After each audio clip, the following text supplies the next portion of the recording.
Late Night, Iain Lee on Talk Radio. We have ways of making you talk.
Like Elvis.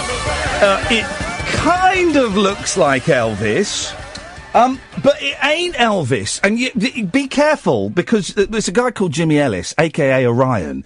And once you know that, and once you have access to YouTube, you can fall down the Orion rabbit hole, because he's on there singing loads of Elvis songs. But also he does a brilliant version of Crazy Little Thing Called Love by Queen, which we might play a bit later on. Now, let me explain why we're talking about this, because ages and ages ago, remember, I think it was when we were talking about the film Kung Fu Elliot, and I was looking for recommendations. Have you seen Kung Fu Elliot, by the way? I haven't. Okay, it's a treat. I was looking for recommendations for films, and someone suggested the film Orion. And I Googled it, and it looked right up my street, and I think my sister then went and watched it and got in first. And I hadn't seen it. I hadn't seen it until recently.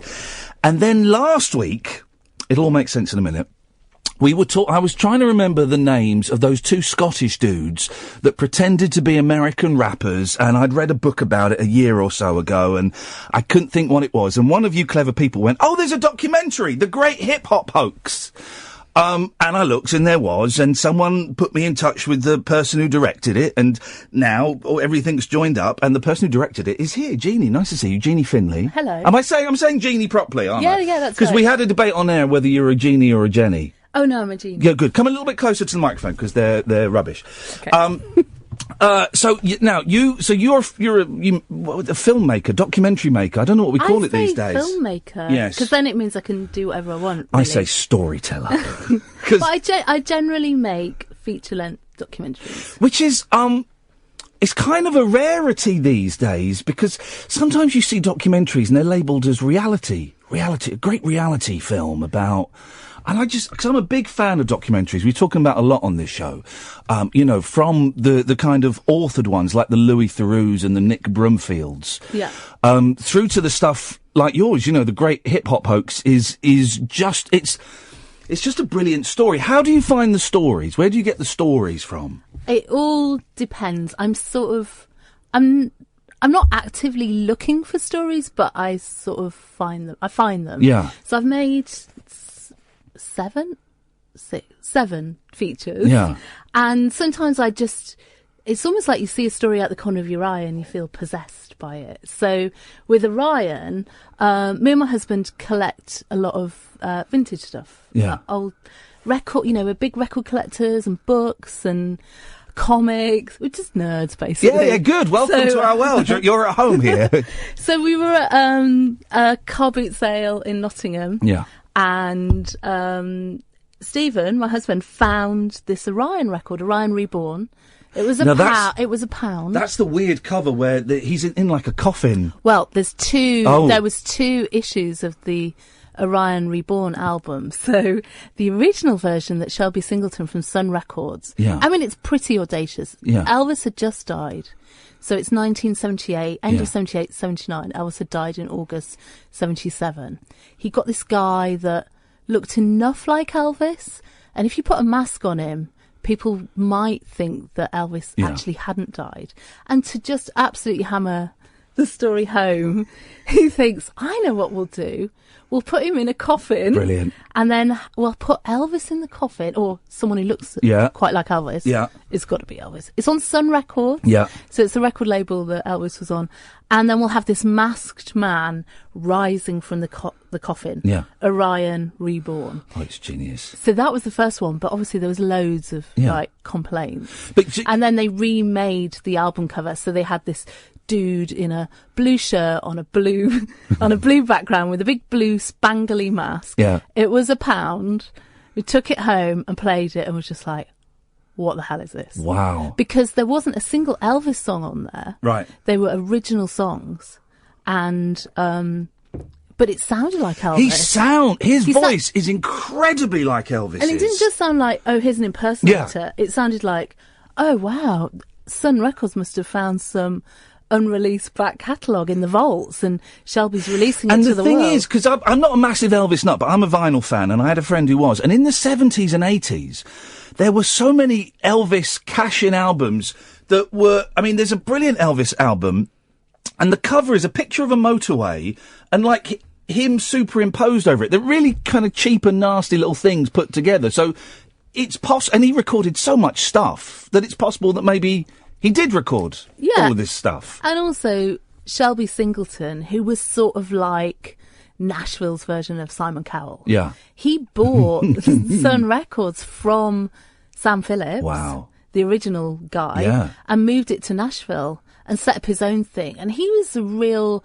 hucksterer. Yeah. He was allegedly the most sued man in Nashville at some point. That's a great line, isn't it? So he...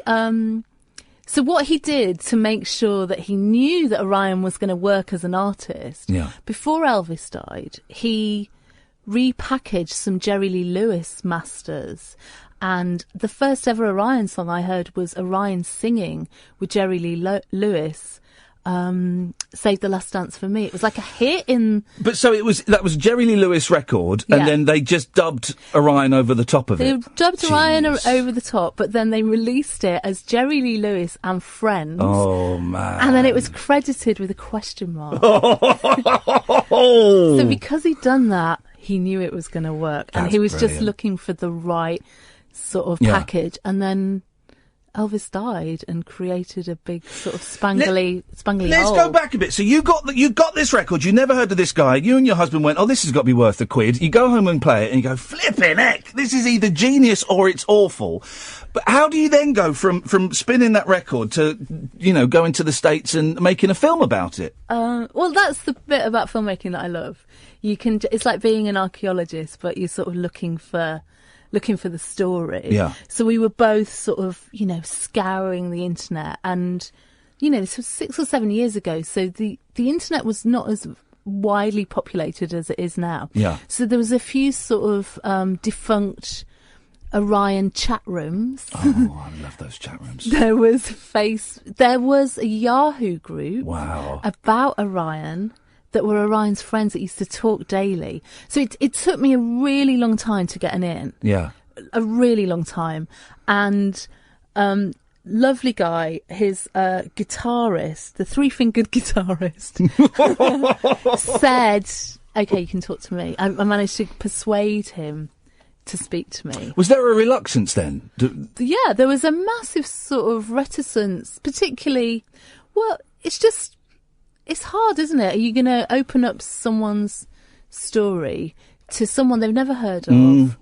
You know, and at that point I'd made 2 features. Right, okay. But they were like, you know, they were not films that anyone in America would have heard. I'd made a film called Goth Cruise about goths going on holiday to the sunshine for the independent film IFC in the States.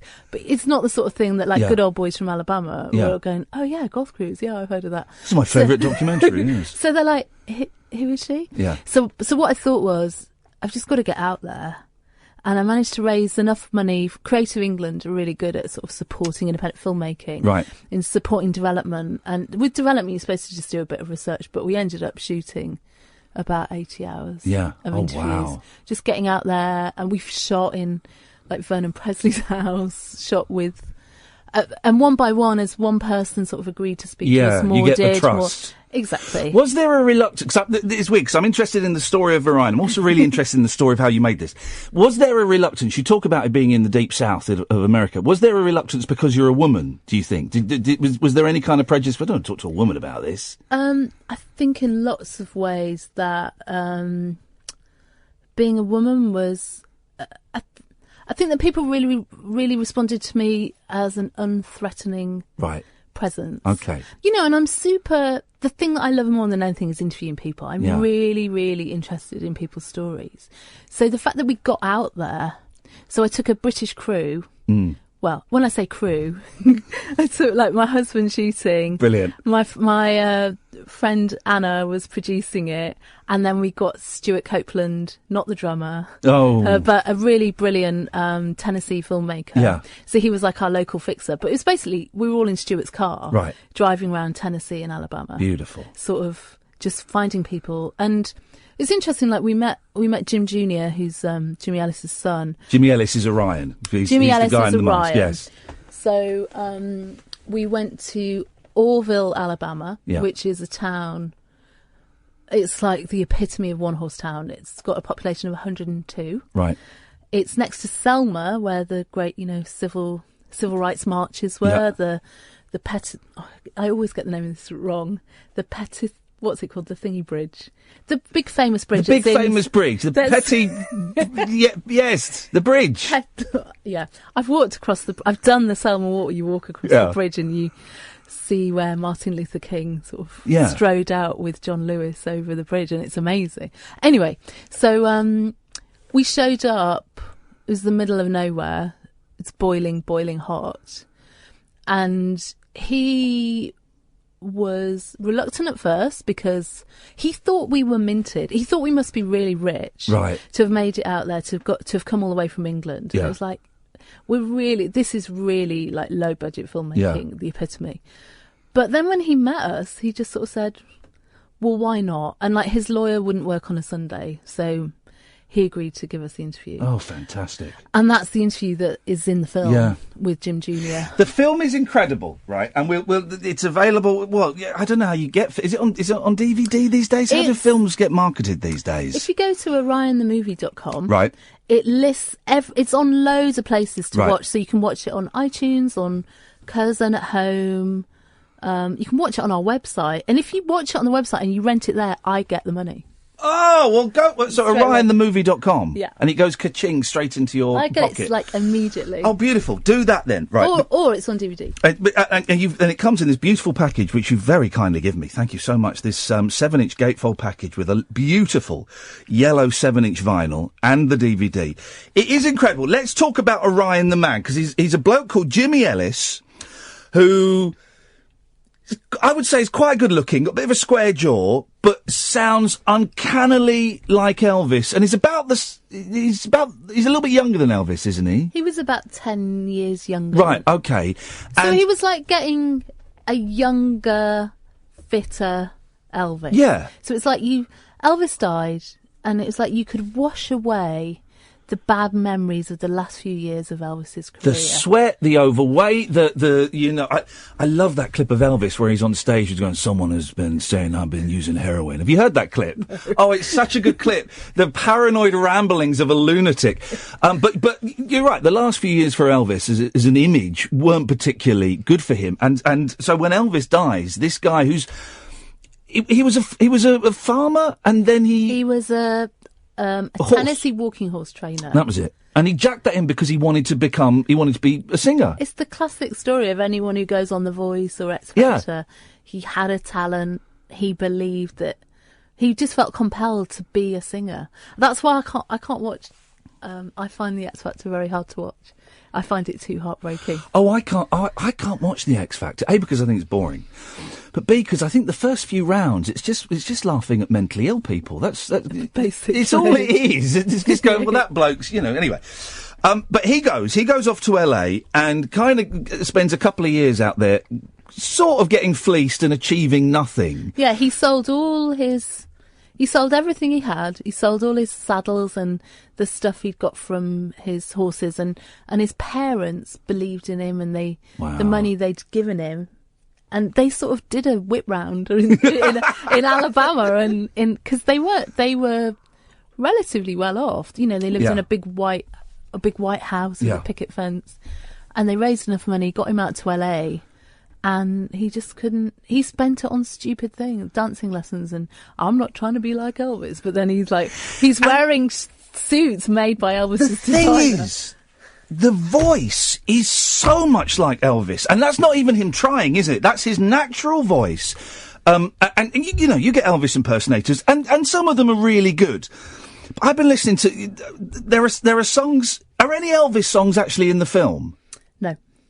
They're all him? They're all him. Yeah. Really? It's legally very difficult to clear music that Elvis even sniffed. This is what I thought. So there's a song at the start that you're saying is an Elvis? There's a song at the start which is called Honey. Yeah. Which I love. It's sort of worthy of a David Lynch film.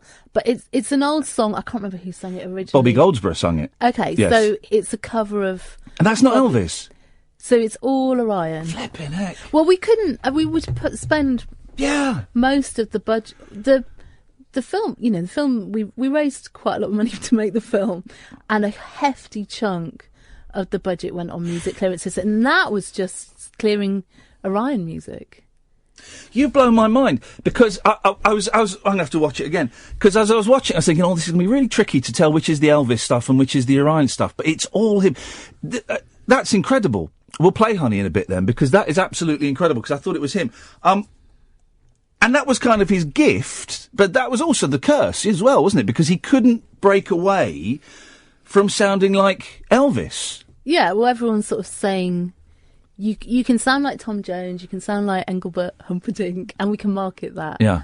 But there's only one Elvis. Yeah. He lived, he broke the mould in so many ways, and it's so beloved. People love Elvis in a way that is unlike any other artist. When I was doing the research for the film originally, we looked at some Twitter metrics. More people. I don't know what Twitter metrics are. We were sort of looking at how people talk about things. I met someone at Twitter and they showed me how to do it. Ooh. It's very exciting. But people talk more about Elvis than the Beatles, the Rolling Stones, and Bob Dylan combined. Wow. Still, isn't that funny? Yeah, it's crazy. I was thinking about it because you got the footage in there of Elvis dying, and I don't remember Elvis dying. I don't think I remember John Lennon, but I don't think I remember Elvis. But because we're used to celebrities dying now, and our pop heroes and movie heroes. But then he was one of the first biggest pop stars to kind of pass, wasn't it? I suppose. I think so, and I think him dying. I watched a lot of footage of fans around Graceland after he died. And, it was August, it was hot. There was this fever pitch of frenzy, of grief. I think it was one of the first times I saw, it's maybe like you see JFK, Elvis. I think it's because he represented so much and changed so much. When he died, it was like a myth or a dream dying. I'll tell you what, we'll have a quick break and then we'll come back. Talking to Jeanie Finlay about Orion the movie. We're going to have the Great Hip Hop Hoax as well in a second. This is Talk Radio. Late night Iain Lee. On air and off the leash. On Talk Radio. We have ways of making you talk.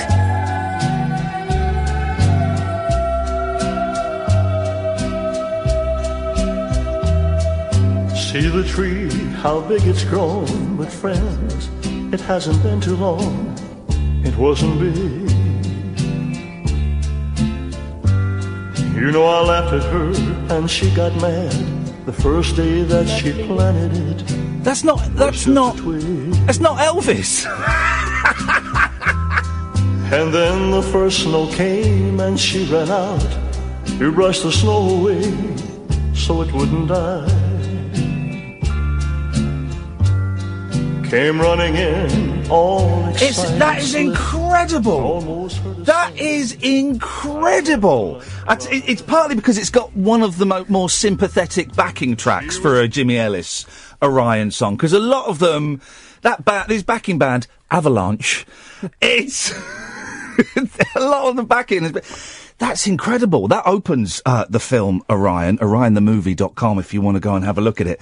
And I was convinced that was Elvis. Wow. Yeah, I mean that. So the gimmick is right. So the gimmick is he gets together with the guy that now owns Sun Records, who's a little bit of a dodgepot, a little bit of a shyster. He's a bit creative. He's creative. Well done, you. You've obviously worked with legals. And he says, "I've got an idea. Elvis is dead. You're a similar build, similar height. You got the black hair. You sound exactly like him. Let's put a mask on you. Call you Orion, or as they keep saying, Orion." So he sounds like he's Irish. Orion. Orion. But there was a book as well. Yes. So that's the other thing. It all ties in with this book that this lady has written. So around the time he was thinking, what can I do with Jimmy Ellis? Yeah. What am I going to do? How can I market him? Jimmy meets this songwriter called Carol Halupke, and she's been writing the songs for an unpublished book by Gail Brewer Giorgio called Orion. And the story of Orion is very loosely, I think she started writing it the day that Elvis died. Yeah. It's based on the sort of Elvis myth about what if he'd faked his death. Yeah. And he just put everything together. He got the book, didn't pay her anything, No. just said, okay, let's bring the character of Orion to life. You are Orion. Gave him the mask, made him sign a contract so he never did anything without the mask on, and created a myth. And the thing about the mask, they're all a little bit rubbish. Do you know? Because it's sort of like a Lone Ranger, like a Zorro mask. Zorro mask. So it's just the eyes. Do you ever see? You know when David Soul started out? Yeah. Do you know about that? He Yes, wore I a do. balaclava because he wanted to be a singer and he wanted to be taken seriously for his voice and not his face. But so it's like a sort of Lone Ranger Zorro mask, and as the years go on, they get a little bit more glitzy with some rhinestones and some sequins on. And it's kind of like Kiss. In the 70s, Kiss, when they had their makeup, they were never allowed to be seen. Yeah. Without their makeup, and it's the same for Jimmy Ellis. It's like Daft Punk or Yeah, Sia yeah. or, you know, any of those people, but it was done in a bit more homemade, shoddy way. I mean, Yes. Shelby was not someone to spend a lot of money on promoting something. So, he was churning these records out. And he cheaply. brought out dozens. There's one bit where he says he's made like 7 albums in a year or something ridiculous. They were just churning them out. So there was points when Jimmy was sort of saying, there's a mistake on this record, Shelby. Was like, well, you don't buy them. Who cares? Oh, you've got to love it. You've got to love it. What I can't quite work out, and I only finished the film tonight, and I had a little look online, but I can't quite work out how big Orion actually was. I mean, he never had a chart hit, did he? He didn't get into the charts. Some of the things like where he paired, like the Jerry Lee Lewis stuff, sold millions worldwide. The Orion stuff, he had a song called Texas Tea, and that did really well. But he was always sort of heartbreakingly close to what's the next hit. Yeah. But he needed like good production and an original song. You know, I kept thinking, when I was making the film, I was thinking, this is when punk was exploding. Yeah, yeah. You know, and you look, you know, Patti Smith and Blondie, and then there's Jimmy Ellis. Yeah. You know, or Orion sort of hitting the scene at the same time. It wasn't cool. No. And it doesn't look cool. You know, it's 78, 79, early 80s, and he's still kind of wearing those sort of satin suits and the jumpsuits with the rhinestones, and still portraying that kind of Elvis-y type image. You listen to that voice, you think, man alive, if he got a producer who said, right, we're going to get an album written by, I don't know, Prince and Blondie and all of this, what would Elvis sound like if he was singing the hits of today? You know, that would be fun. There's some tracks in the film. He does a cover of Swing Low, Sweet Chariot that we use in the film. Which is brilliant. Which I love. Yeah. And that was done at the Playground recording studios in Florida, I think. Right. Proper producers, really like skilled musicians. He sounds it's incredible. Amazing. Yeah, it's incredible. And you sort of get I sort of use that in the film because you get this sense of what could have been. Yeah. You know, he did have an amazing voice, but for me there was always that idea of, it's like the X Factor singers who are really talented. Yeah. Because you're talented, do you deserve, you know, does talent have to out, or is it enough to sing really well in the pub for your friends? Is that enough? This is the thing. The thing I get from watching, because there's loads of footage of him, was great. Where did you get all the footage of him from? Oh my goodness, the footage came from all over the world, right? And the film took between 5 and 6 years to make, and that was partly because I was fundraising, but partly because we were getting the footage. Yeah, a lot of it came through a brilliant guy called Kenneth Duckerberg, who is the biggest collector of Orion material in the world. He lives in Oslo, Norway.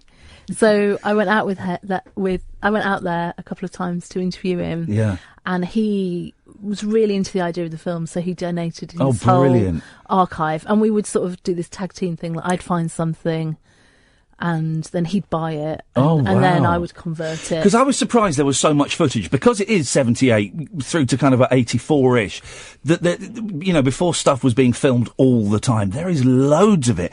And you watch it, and you watch him, and I got the impression, just watching that there's just something missing. What we used to call the X Factor, before the X Factor became synonymous with that awful programme. There's just... that star quality is kind of missing. He can do the moves, he's got the voice, but there's something not quite there that would elevate him, perhaps. I think there was not... I don't know. Whenever I listened to him or saw him or looked at the footage, I I couldn't help but think about Elvis. Yeah. And not in the same way I do if I see an Elvis impersonator. Yeah. I just felt like it's really hard to get the sense of who's the real Jimmy. And I guess that's the core of the film, is who is the man? Well, I think we know who the real Jimmy is. Tell us about his photograph collection. Because that is the real Jimmy. Let's put it this way. There was a point... You're actually blushing. Well, I blushed a lot making the film. There was a point in almost every single interview where someone would lean over and touch my knee and say, you know, he loved the ladies. And I was like, oh, really? Wow. You know, because it happened a lot. There's this one... I did this interview with one woman who I adored, Sharon. She was like she was more than a fan. She sort of had this ongoing relationship with him for many years. Is she the one that would follow the truck when he was driving across the country? She would just get in her car. Sometimes she'd leave her like son at home with someone, and she'd just go off and follow Jimmy on tour. And she loved him. She, you know, I think she said he was the love of her life. But you know, he had quite a few loves of life. And everyone had full transparency about that. Yeah. They sort of knew that. Well, his wife wasn't that into it, but anyway. But I was interviewing her. So it was me and my very British cameraman, Mark. We get on very well. And there was this one point where he sort of said, there's a bit... She wore quite a great wig, and there's a bit of stray hair coming. And sometimes I'll stop an interview. If it's something that's very distracting visually, I'll sort of stop one. And then she started on this story, and I looked at Mark and he was like, forget about the wig.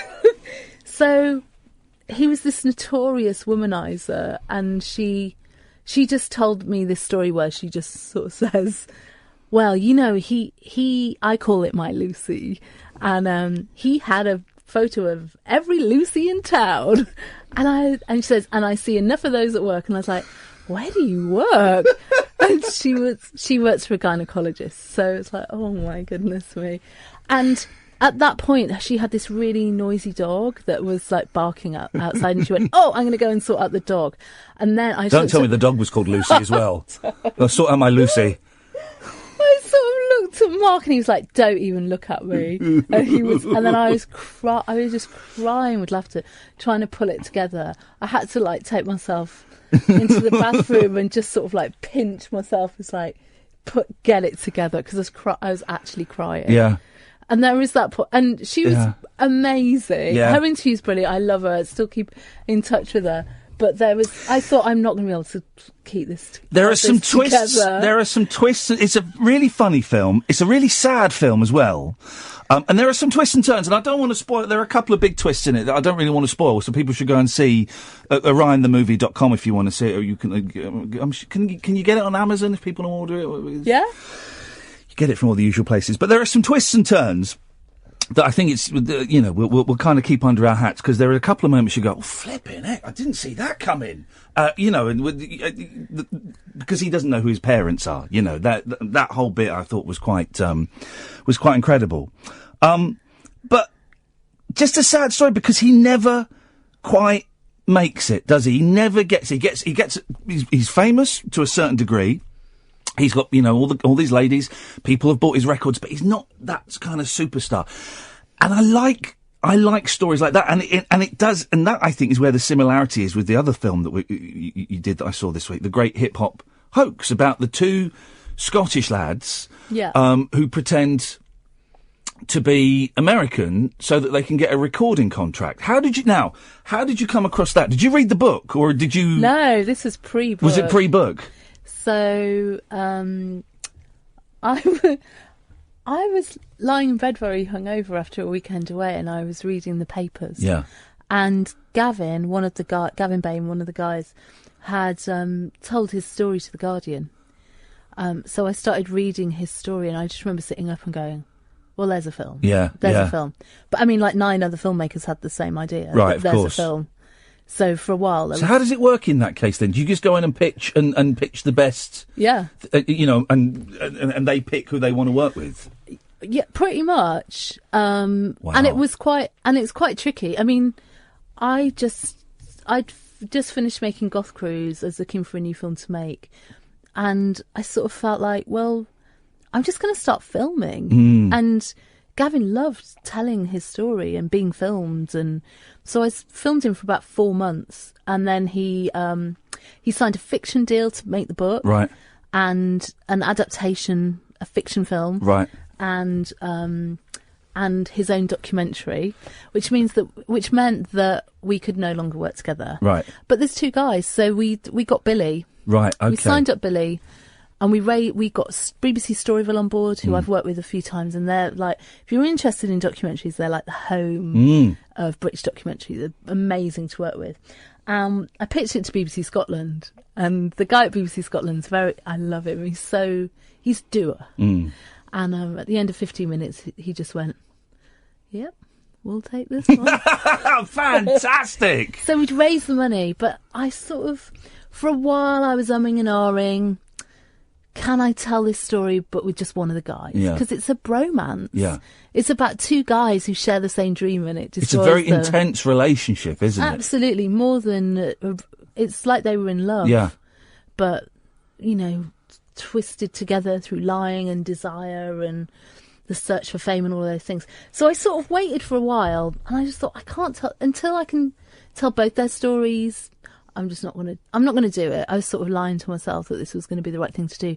So I went off and I made one of the first crowdfunded films in this country, a film called Sound It Out, about the last record shop in Teesside. Oh, yes. Where I grew up. Yeah. And I just started filming.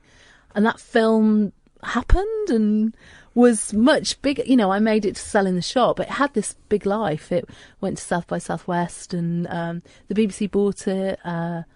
And it was theatrically released in lots of countries. It was like in the what a New thrill. York Times how critic pick for incredible. this tiny, dirt poor indie film. And Gavin came to a screening of that film at Rough Trade East on Record Store Day. Yeah. I was flying to New York the next day to show at the Lincoln Center for Record Store Day in America, because we were like the official film of Record Store Day. And he just went, yeah, do you want to make that brilliant hip-hop film again? So I was like, yeah. And we were fully financed, so we just went straight into production. And it is a nuts story. It is two Scottish blokes with thick Scottish accents who can't get taken seriously as rappers because of their thick Scottish accents. And so they kind of just on a whim almost say, well, why don't we... They were doing they were trying to book gigs, weren't they? And they were trying to book gigs. They did a sort of X Factor style audition before X Factor happened. Yeah. And got laughed at and called the rapping proclaimers. Yeah. So I think full of righteous indignation, they were like, we're going to show them. And they started trying to book gigs. And one day, Billy, for a laugh, silly Bill, just did it in an American accent. And the response was completely different. So they're like, why don't we just do it American? So they completely reinvented themselves as these two rappers from Los Angeles. But this is somewhere that they'd never been. In fact, Billy had been once, but I think Gavin only set foot on American soil when we took the film to South by Southwest, which was just crazy.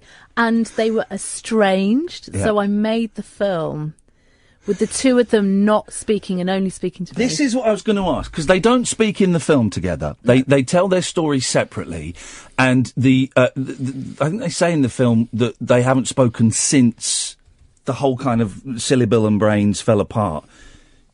You got them back together once the film had been made, because I saw online that there are a couple of things, you've done a couple of press things with them. How did that... We're jumping all over the place, but it doesn't matter.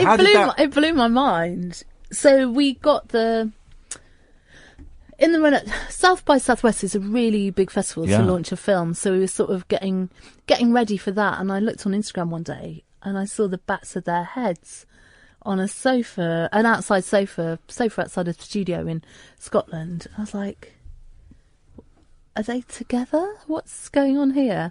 So I was intrigued. And then they're like, yeah, we watched... They watched the film and they said stuff to me as a stranger that they should have said to each other. And I think that they sort of... Well, they spoke and they got back together. So it was... I felt like a divorce. It's like when Take That got back together after that documentary, isn't it? You got them back together. Are they friends now then? Are they... I don't think that... For a while after when the film came out, they did some gigs, and I remember being very drunk at the film South by Southwest party, just going, this is blowing my mind. Because it's like all my archive has come to life because they're rapping. And they're still brilliant rappers. They're very talented. Oh, they're incredible. I mean, I'm not a massive rap fan. But even without, any knowledge of rap, the speed and the wit that they deliver their lines is incredible. Oh, they're sharp. Yeah. They're sharp and skilled. So they got back together and they did some stuff and they recorded an album and sort of were giving that a bit of a push off the end of the film. But I think that, they've got very different ambitions. Yeah. So they're still in touch, but, I think Gavin's still in London. Billy's in Scotland, is in Arbroath. Yeah. In Scotland. So they couldn't really be further apart from each other. Oh, yeah. But going back a bit, so they decide they're going to pretend they're from Los Angeles and really quickly things start to happen. They get, someone sees them doing a talent night from Island Records and says, you guys are great, I want to sign you, but you need a manager. They go to Jonathan Shalit, who, manages kind of everybody, and he takes them on, and they get money and recording studios and a flat and everything just thrown at them almost overnight. Yeah, I think it happened quicker than they could have imagined. And I think I kept thinking, when I was making the film, I kept thinking, God, it's like The Lie, or I think even Billy says The Lie got arms and legs and ran away with itself. And they just built on The Lie. But it's not just, like Daft Punk gets to take their helmets off at the end of the day. They had to be American to girlfriends and bandmates and everyone they met. And their kids. They were like 20, 21 years old, something like that. They were just, they were young and dumb, and drunk and partying. And they went nuts, basically, living in those characters. The line between reality and fantasy blurred, and they seemed to go bonkers. I think it's sort of just they had no boundaries. Yeah. At all.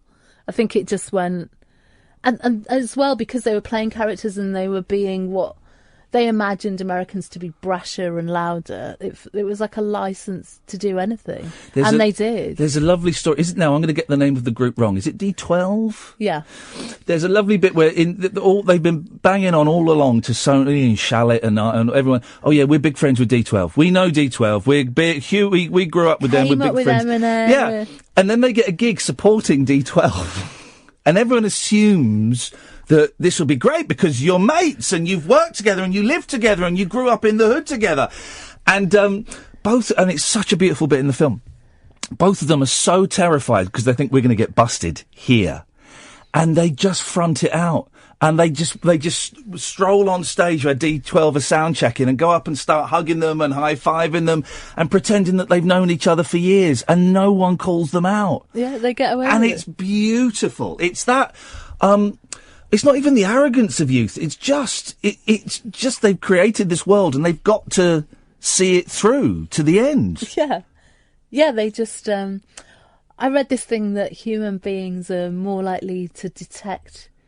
We're more likely to believe something that's the truth than to detect a lie. Yeah. So they sort of had human nature on their side. So it was always going to work. They had confidence because. Like, objectively, when their American accents, they were pretty rubbish. They were terrible. And they didn't know, they based the characters that they became from watching Friends and Michael J. Fox films. And, this was like a cartoon Americans watching MTV and rap videos. Well, the funny thing, when they're on MTV, being interviewed by Dave Berry, and he's going, so where are you guys from then? Well, we come from another planet, and you can see the panic in their eyes as they're thinking on their feet. And they had a brilliant system where one would talk and the other one would listen to what was being said, because the one that was talking would just say stuff and not be aware of the lies that were coming out. Yeah, and then the lies would get bigger and bigger and bigger and bigger and much bigger than they ever needed to be. Could they have ever worked? Because they recorded some stuff, and the stuff is brilliant. There's no doubt about it. The loser was going to be like the big. And I was listening to Tung Kung Fu earlier on, which is great. I can't even say the title. Could it have worked? They could have been huge, couldn't they? If they just held their nerve a bit longer. I think they could have done, yeah. But I think that it was also at that weird time in social media that MySpace was just happening. Yeah. People were on message boards. So I think, like, both Orion and Syllable and Brains are hoaxes that sort of worked because they could travel by word of mouth rather than the internet. But, I mean, saying that with fake news now, who knows what's real? Maybe it would have just built the myth more. But I think that there would have been an appetite to expose them. They were starting to get spotted by their mates back in Scotland. Exactly. Someone saw them on MTV going, well, why they're Scottish? Why are they doing that? Where's that come from? So there's 3 music documentaries. Sound It Out's a music one. Goth Cruise is sort of a music one. Yeah. Why music? Music is. I guess I'm a big fan of music, so to me it's the obvious one. But why music for you? What is it about that's kind of? I guess music's sort of the glue that can. Yeah. I studied music and art at university. I played cello. I used to write a lot of music, so I'm really interested in the soundtracks. Yeah. And Sound It Out's about people's record collections and what they buy in this small shop. Yeah. And it's about the idea of, when I was growing up in a small town in Teesside, I knew that there was a big world out there because Morrissey told me. Do you know what I mean? Or listening to Sam Cooke or Prince or those sorts of people gave me a window into the world. You know, if you listen to David Bowie, the world's a different place, isn't it? So, but I mean, I always see the music as an extra layer in the filmmaking.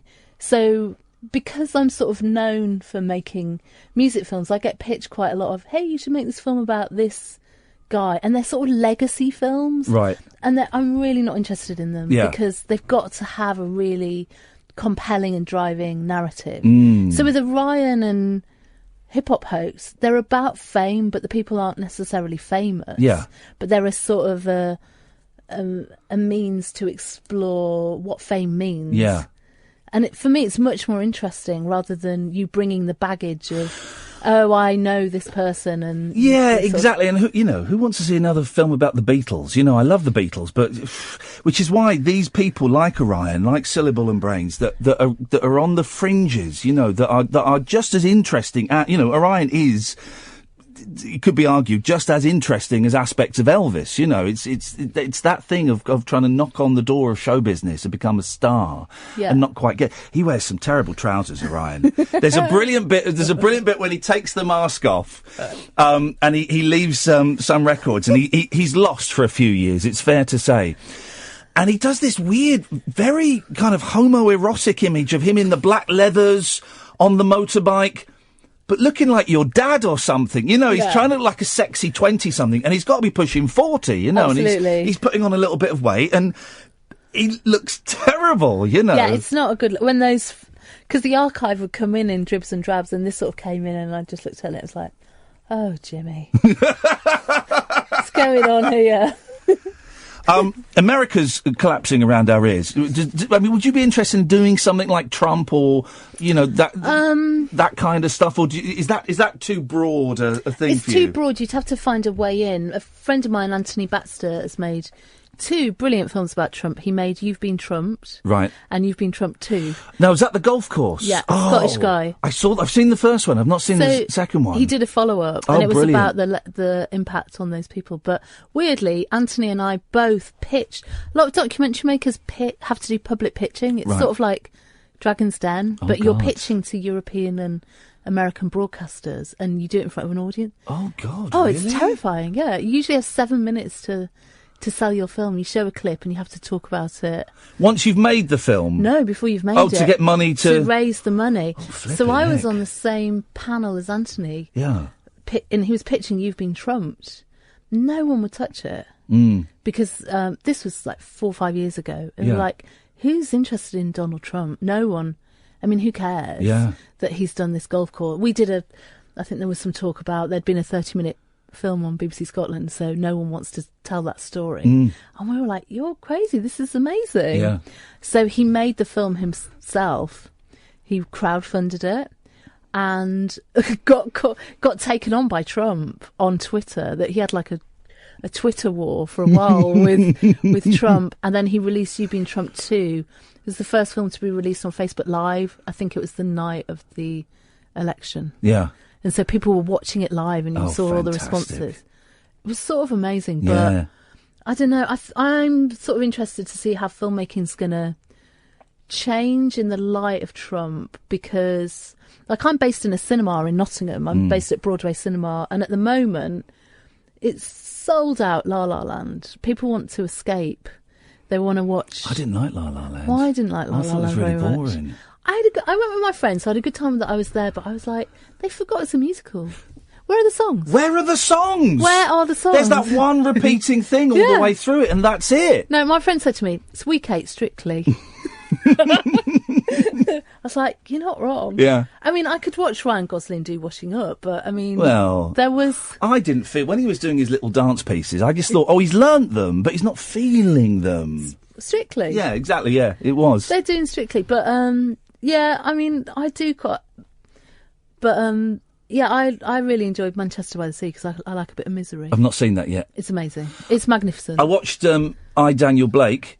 Very good. It should be called I, Daniel Bleak. Oh, yeah, That's my joke. Very bleak. That's a movie joke for you. You can have that one. You can take that. See Thank you your very pictures. much. You're very welcome. Tell that to Ken Loach. But listen, let's sell this stuff now, for goodness sakes. This is the sell. So, OrionTheMovie.com. Yes. And you can go and watch it there, and it comes in all different kind of packages. You can download it, and you can get this beautiful. And you should tweet BBC Storyville, because they're thinking about maybe putting it back on the iPlayer. Oh, okay. So well, then you won't get money for it. Well, you know, it's good if it goes on. Is it? It's good if it goes on the iPlayer. Oh, in that case, we'll tweet them at that. The Great Hip Hop Hoax, is that available anywhere? Yeah, if you go to hiphophoax.com. You've got this whole. Got all the websites and everything, or you can go to my website. What's your website? My website's just jeaniefinlay.com. Okay, do you know what? I'm gonna tweet that, and I'll tweet the Orion the movie, and so people can find that. Honestly, they're so good, these two films. Thank you. No, they're brilliant, absolutely brilliant. And me and Kath, my producer, we watched so many documentaries. Watch Kung Fu Elliot. It's brilliant. It's about this Canadian guy who wants to be the Canadian Bruce Lee. Okay. But he's nuts, of course. But he's nuts is the thing. But they're brilliant. And from seeing these two films, I'm going to watch the one about the record store later, because you sent me a link for it.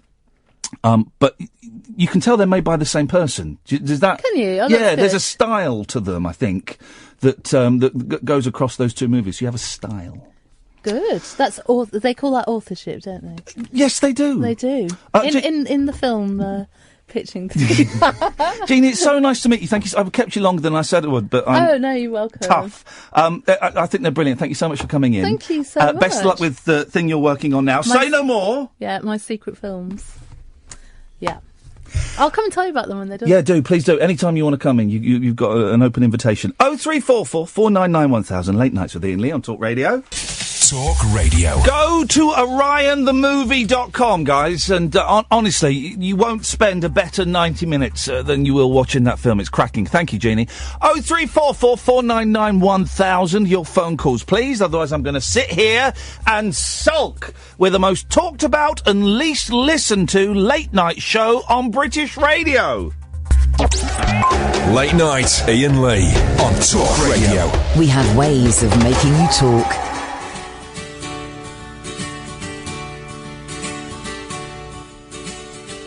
This thing called love, well, I just can't handle it. This thing called love, I must get around to it. I ain't ready. Crazy little thing called love. This thing called love, well, it cries and it rains all night and it swings, it jives, shakes all over like a jellyfish. Kinda like it, the crazy little thing called love. And goes my baby, she knows how to rock and roll. She drives me crazy. She gives me hot and cold fever. She leaves me in a cool, cool sweat.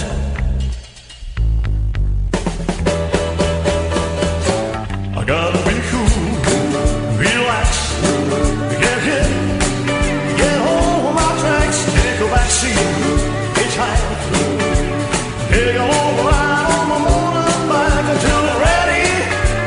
Crazy little thing called love. Am I talking to myself here? Have I run? Did we get a word in Edgware here? I like mushy peas. Are you real? Da da da da da. Da da da da da.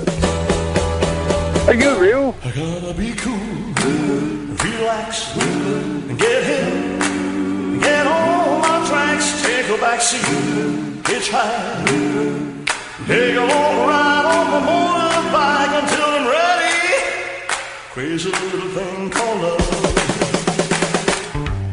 This thing called love, I just can't handle it. This thing. This is not Elvis Presley. I ain't ready. A crazy little thing called love. Crazy little thing. This is not Elvis Presley. Oh man, the show is sponsored by Orion, aka Jimmy Ellis. Thank you, Jeanie. I love that. Honestly, those two films absolutely cracking. And I'm going to play more Orion because I can't get over it.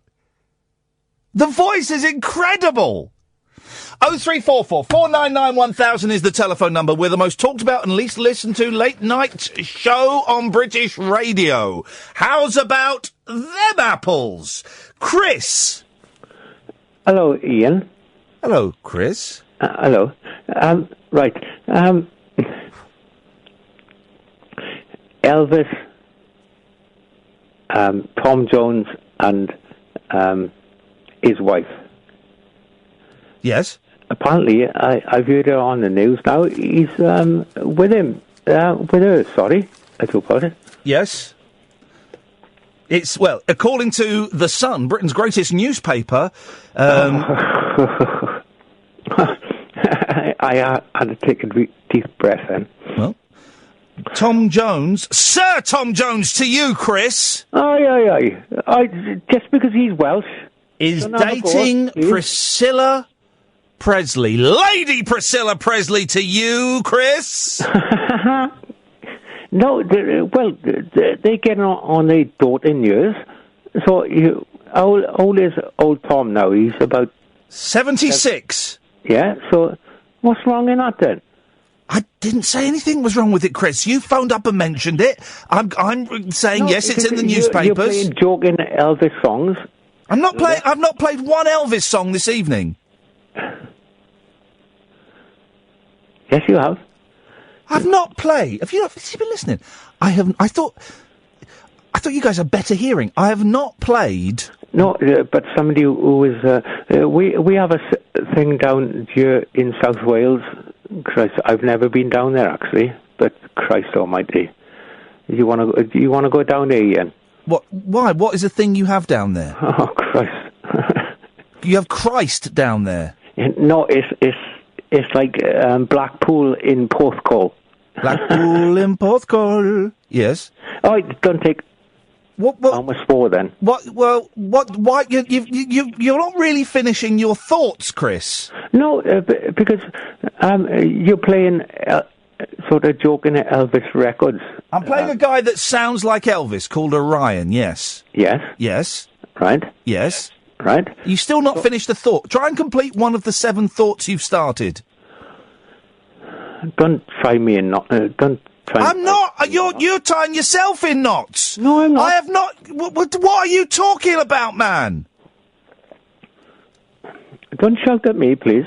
Well, then finish a thought, you muppet. Don't call me a muppet, please. You're acting like a muppet. Don't tell me what to say. I'm not telling you. You are. You're telling me not to call you a muppet. Well, don't be a muppet then, and I won't call you one. I'll tell you what to say. I've been listening to you. I listened to your show. I've been listening to your show for the last few months.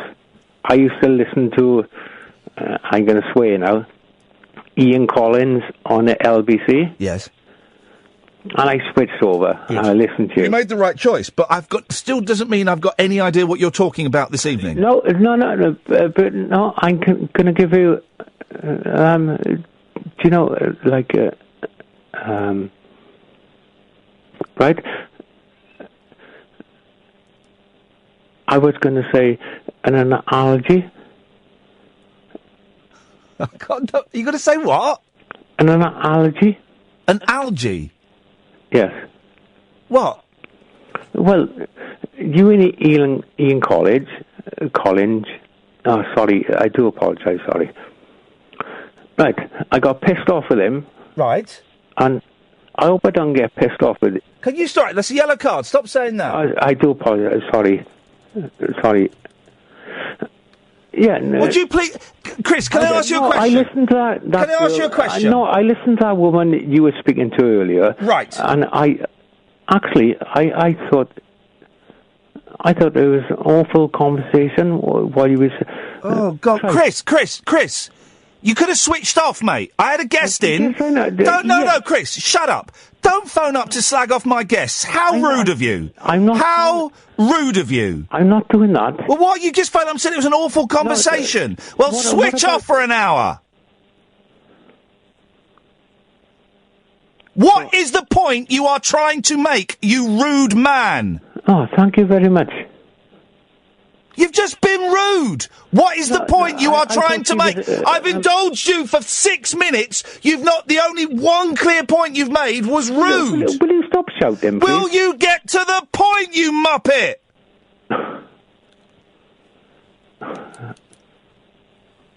Don't call me a muppet, please. Don't say that my conversations are boring, please.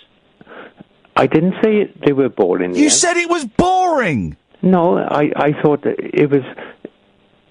Well, then why did you use the word boring? I didn't say it was boring. I said it was...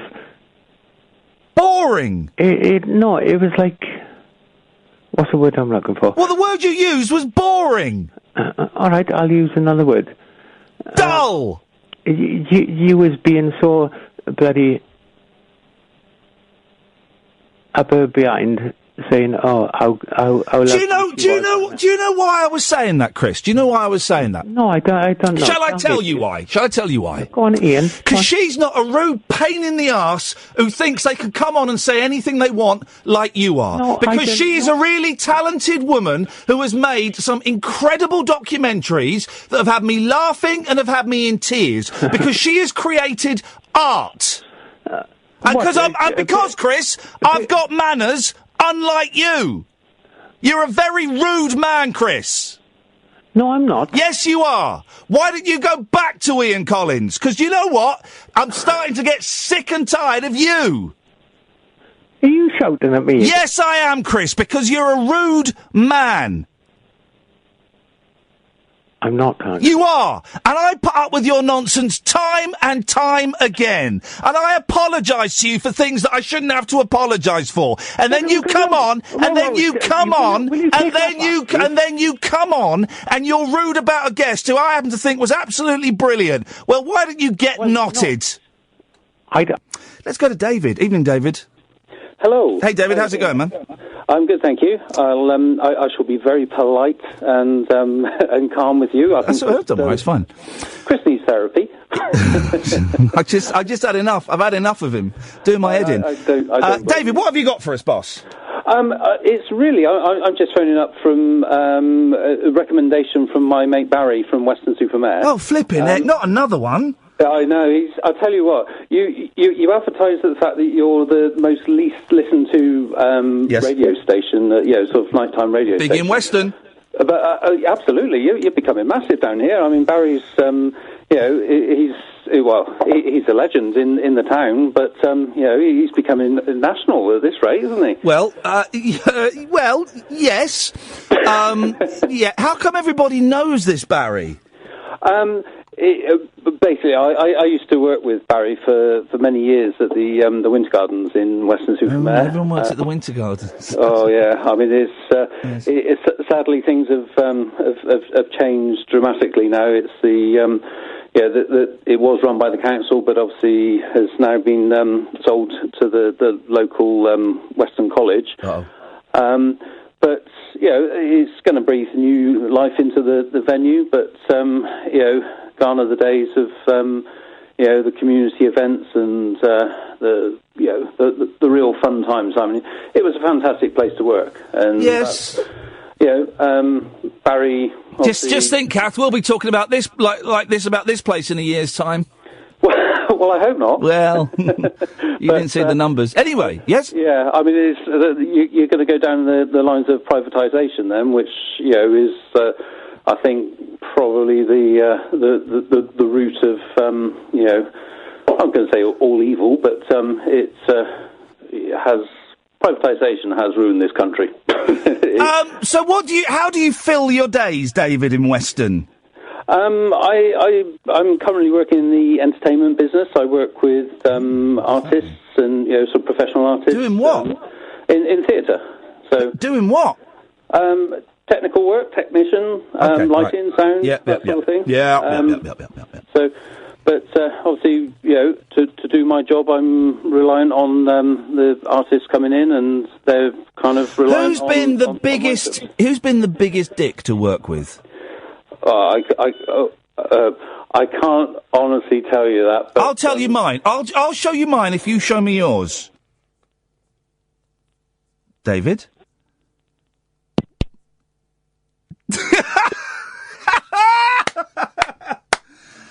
Mine was Daniel Bedingfield. Late night, Iain Lee on Talk Radio. We have ways of making you talk. 0344. I'm in a feisty mood tonight. 0344 499 1000. I've just explained to Catherine how I'm going to rob and murder one of the callers.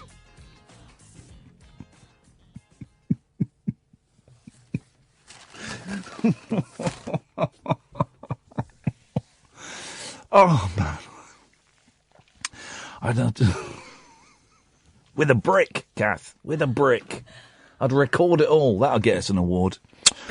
0344 499 1000 is the telephone number. I took more pills last night than I was meant to. I slept for about 14 hours. That may be partly why I'm slightly delirious. That may be partly why. 03. I've given out the number. Start taking the calls, you muppet. Yes, Richard.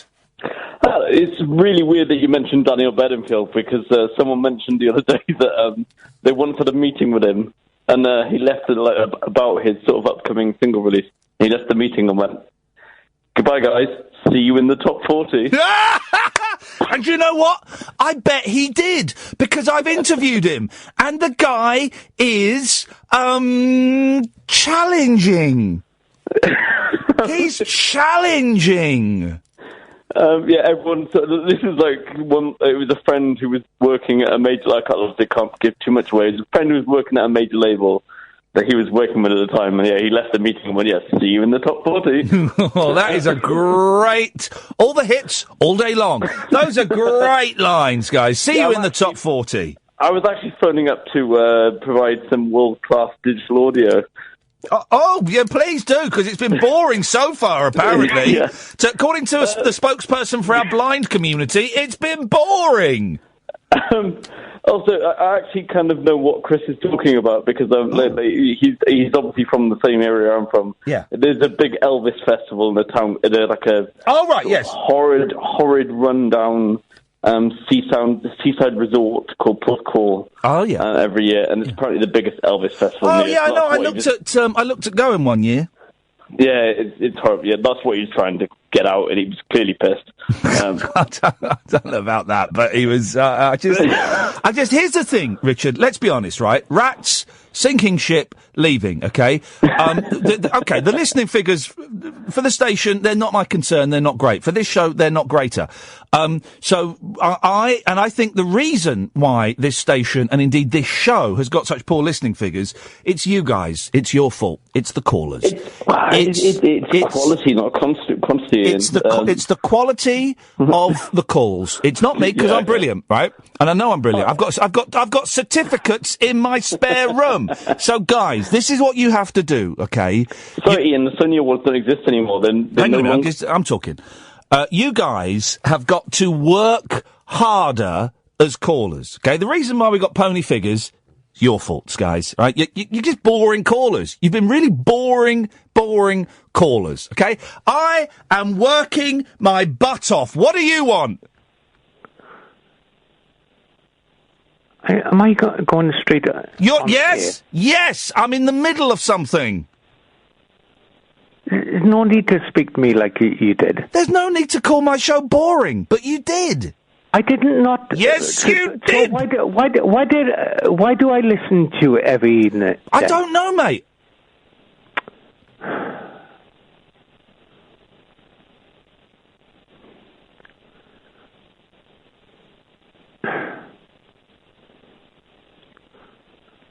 I thought... No. No, I'm not going to say it. Don't. No, I'm not going to say it. Don't. No, I'm not. Don't say it. No, I'm not going to say it. Good.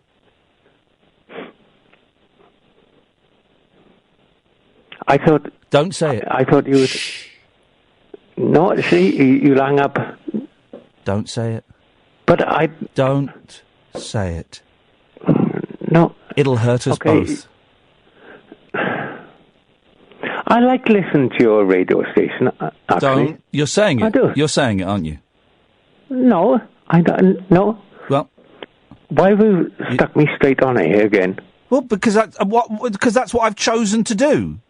Well, no, because you screamed at me and shouted. I've never been spoken to like that before. Well, maybe you needed to. Maybe you needed to be spoken to like that.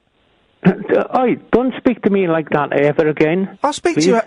I'll speak to you how I want. Thank you, Chris. Don't tell me how to speak on my radio show. Well, you need listeners. We ain't got any. We're basically starting from year zero. And you know whose fault it is? Your fault for your boring calls. I'm speaking to you, the listener. See, you're not listening, Chris. You're not listening, Chris. I'm speaking to you as the callers. No, you're insulting me now. Well, your calls are quite boring. If I'm completely honest, cards on the table, your calls are dull. Oh, thank you very well, because I haven't got a really... so what would you like to talk about then? I'd like you to finish a thought. Well, I can't with you. No, you can't. All right, I'll shut up. You finish a thought. Go on. You end up shouting at me.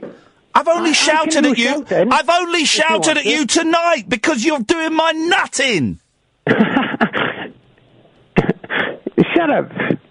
No, I'm not. Oi. You said it was a boring conversation. That's bloody unfair, that is. I'll speak how I want, buddy. My show. You said it was a boring... I know it's your show. You said it was a boring conversation. Didn't you? No, Hang on a second. I thought it was an awful conversation. Oh, sorry, you're right. You said it was an awful conversation. Oh, okay. All right, you can rewind it back. Yeah, because you said it. You said it was an awful conversation. I thought I've done that, Chris. And do you know what? That is the meanest thing. The meanest. No. Get off. Banned. Absolutely banned. Do you hear what he said? Banned. Banned, Chris. Dump that. That didn't go out. You're a nasty piece of work. Really nasty piece of work. What a mean... The only person that will have heard that is Richard. The next caller. What a mean-spirited, miserable person. Banned. Banned. I'm not having that. How dare you? How dare you? What gives you the right to say what you just said to me that I dumped? You won't have heard it at home. He said something incredibly derogatory about a guest of mine. How dare you?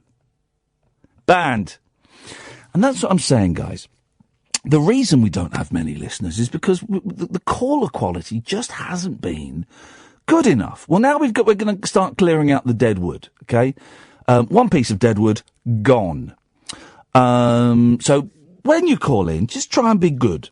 Okay, that's all I'm going to say. 0344 499 1000. Richard, could you believe he said that, Richard? I literally phoned up to say the complete opposite of what he was saying. Can you believe? How dare he say that? Because I was actually, I've got beef with you. I haven't got beef with the guest.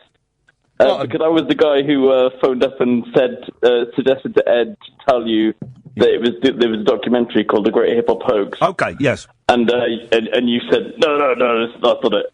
But I was actually phoning up to say what an engaging and really interesting lady She's brilliant. Absolutely brilliant. And those films, honestly, go and watch those films, guys. Wonderful, wonderful storytelling. I could listen to a radio show for 3 hours every day, and, why is... Can you believe you're the only person, Richard? I don't think the way this system... Eben and Alan might have heard it, right? But it may only have been you. I have never heard anyone be so derogatory and use such language about a guest. That word was particularly misogynistic as well. Unbelievable. Banned. Good. Right. Yeah, that was I'm stunned because, as I said, when I phoned up, I was literally to praise her and say what an engaging lady, and I could listen to her talk for hours. I'm tempted to get her in every night. Anyway, I feel a bit uncomfortable because now, if she's listening to this at home, this might make her feel uncomfortable. I don't want it to at all because it was just one caller who's an absolute bell who was jealous because he had to wait an hour to come on. That's what it was. He was just jealous. Anyway, Richard. I've been victim of a hoax sort of in the music kind of thing like this. Oh. There was a band... Milli Vanilli. When I was... No. We were all victims. I'm only 27. There was a band called Testicles, which sort of they took advantage of the dance punk trend. Yes. Sort of like around 2004, 2005. And I absolutely loved them as a teenager. Like, I was like 15 at the time. And I absolutely worshipped their first album. I absolutely loved their only album.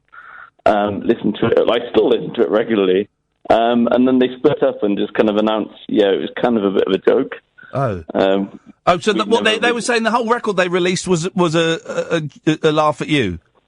Yeah, basically. They were like, well, they said, we understand that, kids like it, but we didn't really like the music ourselves. We just sort of saw the music that was coming out and decided to see if we could give it a good crack of the whip. But oh, flipping heck! Well, yeah. And how did that make you feel as a person?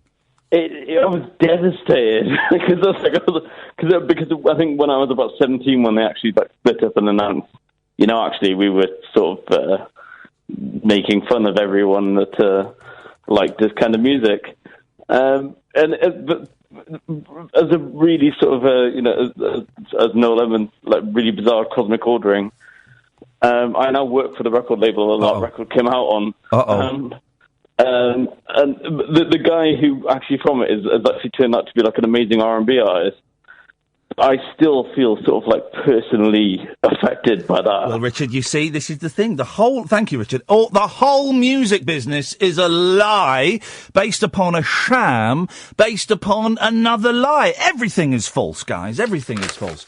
Seriously, it's year zero. We're basically starting from the same position, if not a little bit worse off in terms of listeners than when this station launched on March the 21st. So, it can't be my fault because I've got certificates on my wall.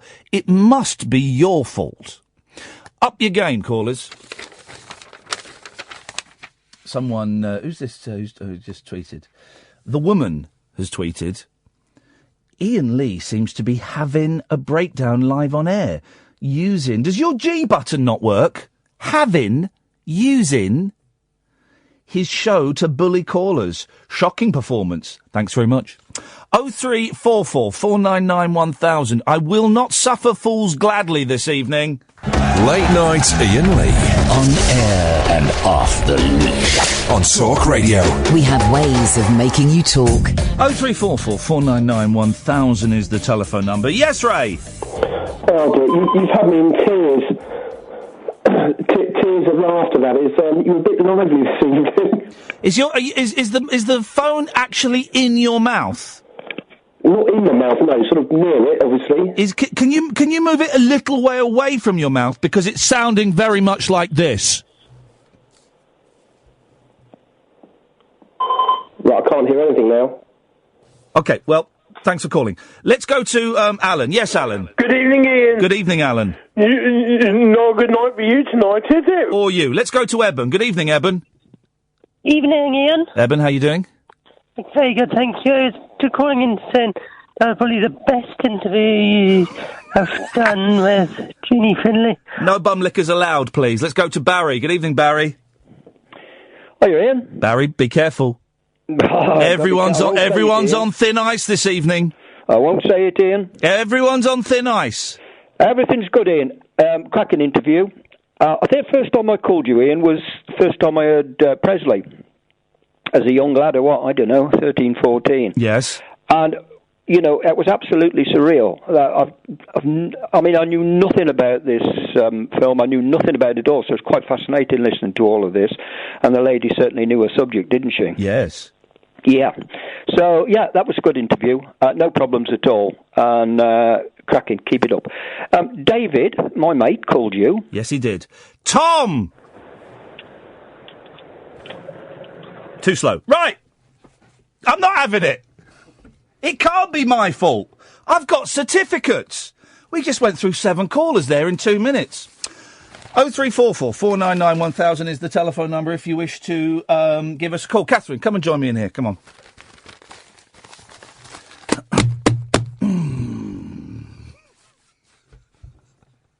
I'm not having it. It can't be my fault. I've got certificates. I'm just waiting for you to kick me out. No, I won't. You're all right. I know. You won't be. You'll be fairly critical, and you won't bum lick me. That will be. Hang on. Let me take this. Yes, line 1. You're on the air. Oh, you bottled it. Bottler! A bottler! Flipping heck, guys. When will these guys step up? So when Rolf Harris comes out, which he will do, soon, coming out soon. You mean of prison? Of prison, yeah. Now, why have I written it down in the wrong newspaper? Hang on a minute. Anyone that calls in, Ed, I'll take them straight to her for the next half hour. Seriously. And woe betide them. Yeah, if you call in, you better have a bloody good reason. Terrible business. I made myself laugh with that. If you call in, you better have a good reason. Otherwise, I'm not interested. Next time we do a bit of radio consultancy, we'll play on this. No one's listening. It don't matter. Right. So Rolf Harris is going to come out soon because he was on trial for some more. No, I'm not having that. Flipping it. What the hell is going on? So but there are still some, aren't there, that he might get tried on again. Is that correct? What about the one about the blind girl? I'm not sure enough to comment on this. Let me have a look. Okay, well, fine. I'll comment, and you can backtrack if you need to for legal reasons. Okay. Jailed Rolf Harris could be freed in July after being cleared of 3 sex attacks. That's fine. He's still a nonce. Proven. The verdicts mean the 86-year-old entertainer will be eligible for release from his current sentence this summer. But he may face a retrial after a jury failed to reach a verdict on 4 charges yesterday. Now, I wonder, because there was a blind girl, wasn't there? This was at the eye hospital. No, he was cleared of that. Was that one of the ones he was cleared of? Harris's lawyer, Daniel Burke, said outside Southwark. Almost. It's because it went over 2 lines. Yes? Hi there, is that Iain? Yes. Southwark Crown Court, London. Mr. Harris is grateful for the care and attention this jury has given to his case and for the not guilty verdicts returned. The disgraced star is in jail following a 2014 trial which saw him convicted of 12 sex offences against 4 female victims.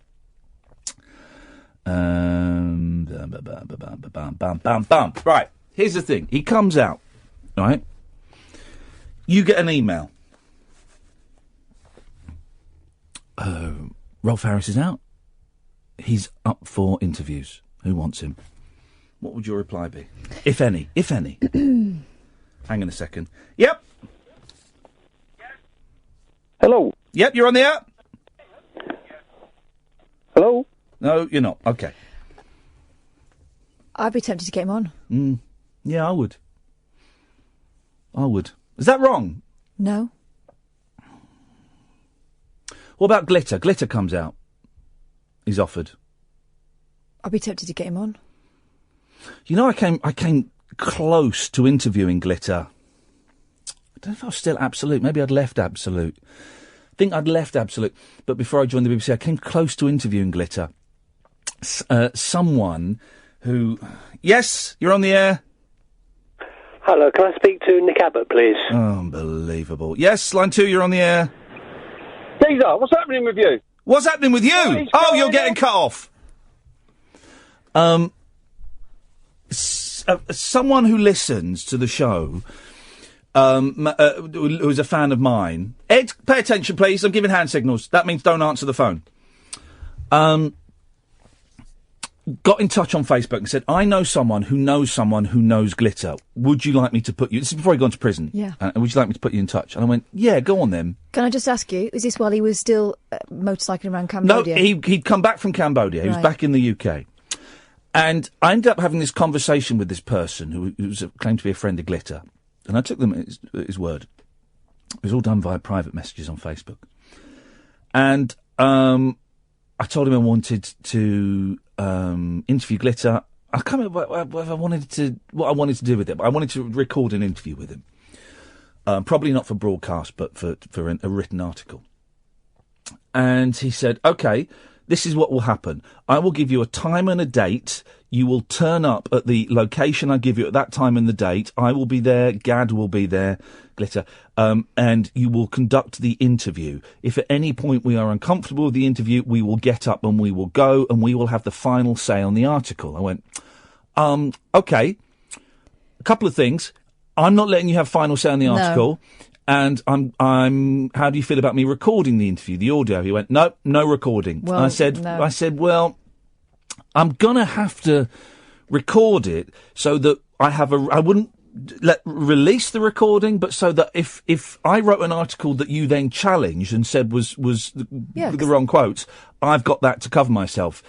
And he said, if you ask me one more time for if you can record this, then this conversation is over. And I replied, well, this conversation is over then. Yeah. And he replied, never contact me again. I thought, you smug git, I'm still talking about a paedophile. Yeah. Do you know what I mean? He's not a rock star anymore. He's now a celebrity paedophile. Also, if they're talking to you like that, it suggests that there may be repercussions afterwards. You need to have for their protection as well. You need to have exactly what was said. But bizarrely, I had loads of people in the industry getting in touch saying, don't do it.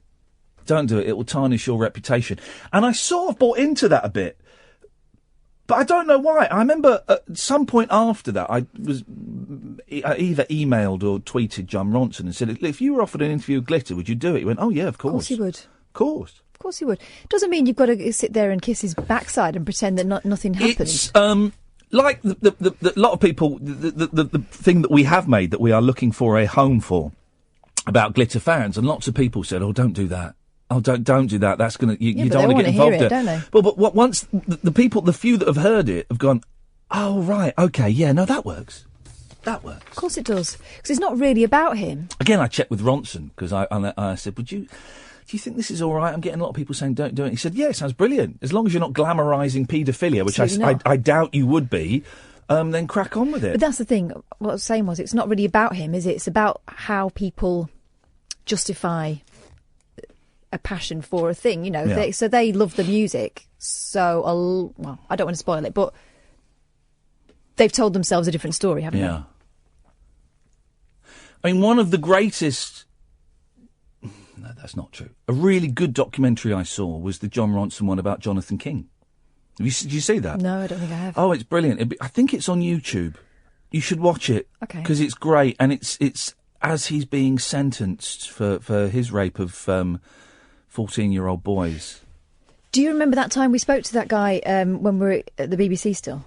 And the trucker, of course. And that was a really interesting interview, and I think gave a lot of insight to people. And in no way was it going easy on him, it was a or fella making out he hadn't done anything. Who phoned up a breakfast show. We were talking, should sex offenders be allowed to work with kids? Well, and he phoned up the show, and he'd been to prison for 12 years, but he didn't say what for. And I said, was it because you sexually abused children? He went, well, yes. He was in the wrong place at the wrong time. He said, that's what they did me for.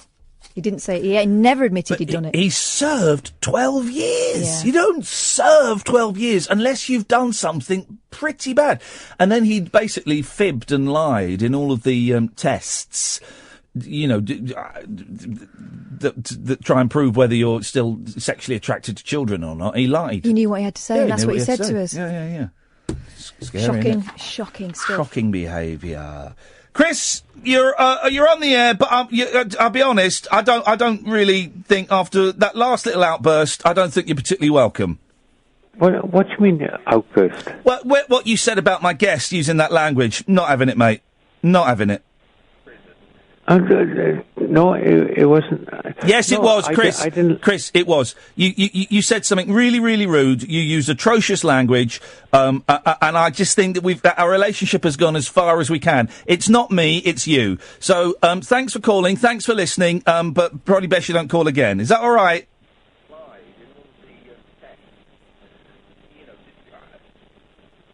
I'm going to take that as a yes. Beautiful. OK, I'm glad that's sorted. 0344 499 1000. But if you call, you better have a bloody good reason. The radio show for people who know the best part of the day is the night. Late night Iain Lee on Talk Radio. We have ways of making you talk. Only call in if you've got something good to say. Otherwise, I'm not interested. With terrible listening figures, it can't be my fault. I've got certificates, Kath. You've seen them. Yeah. Signed by people. You got me a copy for my house. Listen to this idiot. Remember yesterday, guy texted in saying, can you put the podcast on SoundCloud? Right. That was yesterday. I replied on air saying, no. That's even gone in the podcast. It's just texted now like a muppet. So I look forward to getting your response tomorrow. Iain, the more platforms, the more downloads. So using SoundCloud for podcasts would be beneficial to you. Right, here's the thing. If we use SoundCloud for something that long, we would have to pay for it. So where's the benefit? Many arty folk on there who don't do iTunes. Yeah, it's not just on iTunes, you absolute bell. It's on pretty much every podcast platform that you can get podcasts from. Instead of asking me, where can I get the podcast from, why don't you Google it? Ask Jeeves. Just go and Bing it. Seriously, it's not just on iTunes. Do you not think we thought of that? Let's just put it on iTunes. Hang on a minute. Lots of arty people don't like iTunes. I've never heard it specifically arty people before. Absolute plum. Does that mean the people on iTunes are not arty? It's on loads of other I wrote a blog about it on my website. It's listed about 6 different places. Pocket Cast and... Can you read the blog out on SoundCloud? Oh, jeez, give me the strength. Do not call in tonight unless you have something good. At your peril be it. Is that a phrase? It is now. Yes, line 1, it better be good. Hello, Iain. It's David from Weston again. Yeah. Hi. I do apologise first and foremost that my phone actually the battery genuinely died. I didn't hang up on you. Okay. When I was about to tell you who the most difficult person was. Who was it? I've got to say it's Elkie Brooks. Thank you very much indeed. Well, if anybody's slagging off Brooks on this show, no one is slagging off Elkie Brooks. He's touched a nerve there. Not Elkie. Elkie Brooks. Actually, I'm intrigued by that. I shouldn't have cut him off. That was stupid. Can you call him back, please, Ed, and apologise? We want to know what was so difficult. Yes, line 2. Good evening. How are you? What have you got? You're my first contact with the outside world in, several months. Yeah, it feels like it. Line 1, I'm not... Really? Line 1. Hello? Yes? What's going on? You need to do a quick step 10. You need to what? Do a quick step. You need to do a quick step 10, mate. I'll do a step 10 right up your arse in a minute. Chris, you're banned. I'm not banned. Yes, you are, mate. I decide who's banned, and I've decided you're banned. Iain, I was going to call you a pretentious bloody arse. Right, so you think the way that you're going to undo the ban is to be even more insulting? No, but I think you're a pretentious arse. I think you're a boring man. I think you're a really boring man, and your calls are really boring and tedious. You don't know what my life is. I don't care about it. I couldn't care. All I know about you is your calls, and I don't like them. So, Hey! Right. Donald, where's your trousers? Double banned. Did we dump that? Double banned. Double banned. Sorry, David, I shouldn't have cut you off. Why was Elkie Brooks so difficult? Elkie Brooks, she's just a very, very strange lady. She, very professional, but she locks herself in the dressing room, puts signs up on the outside of the dressing room door, saying, do not enter under any circumstances. Oh. She actually locked herself in the dressing room. Oh. And basically, I just... It's hardly Mariah Carey, though, is it? I know, but it's just made me think, Young Frankenstein. Yes. Don't enter under any circumstances. Carey, you're right. What if they're screaming? Yeah. But I've also had the pleasure or displeasure of working with Rolf Harris. Yeah, which... I got to be honest, my experience of him, he was such a genuinely nice guy. He couldn't have been any nicer. And, from what I saw of him, there were no young ladies around. Rolf Harris appeared at my summer ball when I was at university. Yeah. And everyone who worked with him said he was a miserable bully. Said he was really, really rude. In fact, oh God! I've just remembered. He asked a friend of a friend to give him a blowjob. No! Oh, God! I've just remembered, yes! Yes, he did! Oh! Well, I got to be honest, I was completely surprised when I heard the news about him. Yeah. You know, and as I say, he didn't come across that way at all to me. Yeah, and I did work with Frankie Howard. Yes. Who I got to, you know, he scared the absolute crap out of me. He was coming on like a seventh sense. Absolutely, yeah. He was at the time I was sort of about 17 or 18, and you know, totally inexperienced. You know, in life, really, in certainly in the way that he was coming on to me, and I was just completely out of my depth, and you know, I just virtually ran a mile. You know, he was a very, very strange character. Blimey! Yeah. What were you alone in his dressing room then? Not quite, but I was alone in the theatre with him. And it was part of his sort of comeback tour. Yeah. He'd just been doing the university. Yeah, we talked about the comeback tour the other night. Yeah, I went to see him on that tour. Yeah, it was sort of around that sort of time. So it would have been sort of late, probably early 90s, late 80s. Yeah. And he was, you know, sort of just starting to generate his career. And he was filming for Channel 4, doing a sort of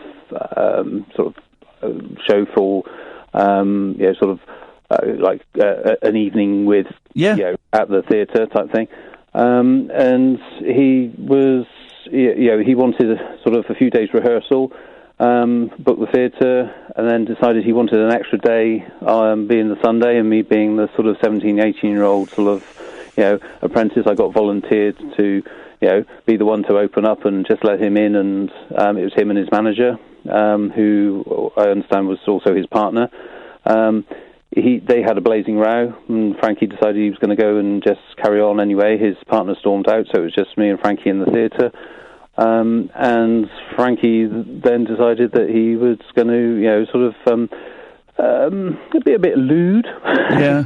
I mean, as a you know, 17, 18-year-old kid, I was completely out of my depth. I never experienced anything like that before, and it really did scare me. I bet it did. I bet it did, and that's unacceptable behaviour. You know, no one should be made to feel uncomfortable because someone either older or in a position of authority, or both in this case, is, you know, expressing a sexual interest that is not reciprocated. Yeah, and I think he obviously was very aware of my you know, uncomfortable. He was getting off on it.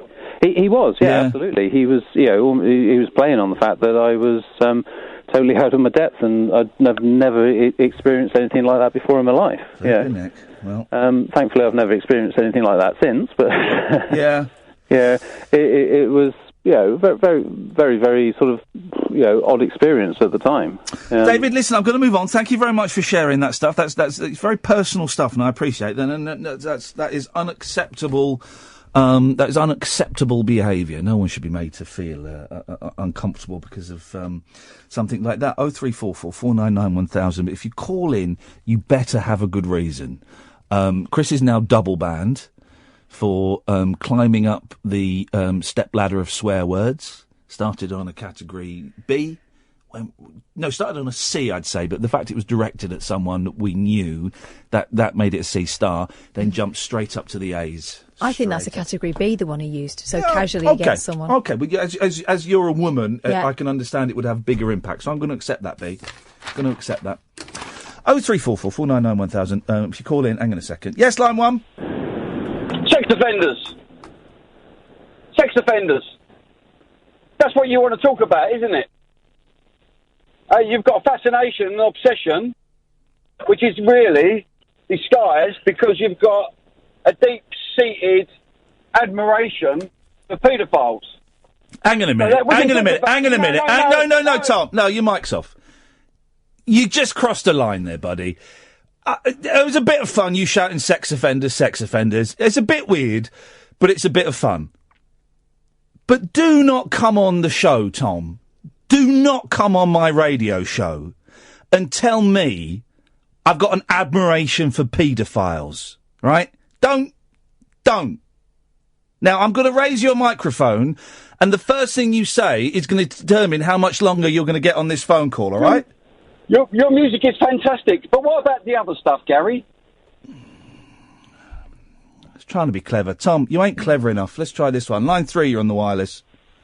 Hello. Yep, make it quick. Hello. Well, you said you'd have a good reason for phoning in, right? Yes. Oh, we got a blooming we got Barry from Watford impersonator. I'm still alive. Sick. I'm still alive. Sick. I'm still alive. You are. He's murdered brutally by his drug addict son Dave. How dare you? And you phone up to mock the dead. How dare you? Disgusting. It's me, Muppet. Yeah. Is this a recording or a real person doing an impersonation? Pencil neck, it's me. What is the date today? I'm alive. What is the date? What is the date today? Oh, I can't. Oh, son. Crying out loud. Flipping idiot. Let me have a look at my calendar. Hold on. 'Cause it could be a soundboard, I don't know. No, it's not. It's me. I'm flipping. No, not having that. What was Tom banging on about? Why was Tom trying to be clever? Because I've got respect for paedophiles. Are you insane? Don't come on my show and talk absolute guff like that, for crying out loud. Flipping it. What an idiot. What an absolute idiot. Coming on and shouting sex offender. It's weird, but all right, I could see why you were doing it. But then don't come on and spout absolute dangerous tosh like that. If you're calling up, you better have a good reason, because I'm not in the mood for it. Yes, line 1. It's me. I'm alive. You were murdered by your son, Dave, the drug addict. That up. I didn't make it. Who told you that? Who told you that? I read it on Twitter. You wrote it. My Dave, all right, he's a lunatic. He's a psychopath. He's in prison for murdering other people. But not me, not his own flesh and blood. I read it on... I made you. I read it. I made you. I read it. I made read you, it. man, and you making it... Hello? Hello, can you hear Yes. me? I read it on Twitter. Well, you must have made it up, because I'm alive. Prove it. Down the career, the word Tamadaviticky Park, Bicky Monga, Waka Maka Chaka Maka Naka Tahu, Tamadaviticky the Kark, Bicky Monga. Yeah, fair play. That does sound like he's alive. Yeah. Well, that's funny, isn't it? Fake news. I just don't know who to believe anymore. I'm not going to give out the phone number because all of you are winding me up. Talk Radio. No one's listening. It can't be my fault. I've got certificates. Therefore, ipso facto, it has to be your fault, right? Don't call in unless you've got something really, really interesting to say. Okay? Late night, Iain Lee on Talk Radio. We have ways of making you talk. Let's just, I want you all, dear listener, to have a real long, hard think about how we're going to do the next 58 minutes of radio, okay?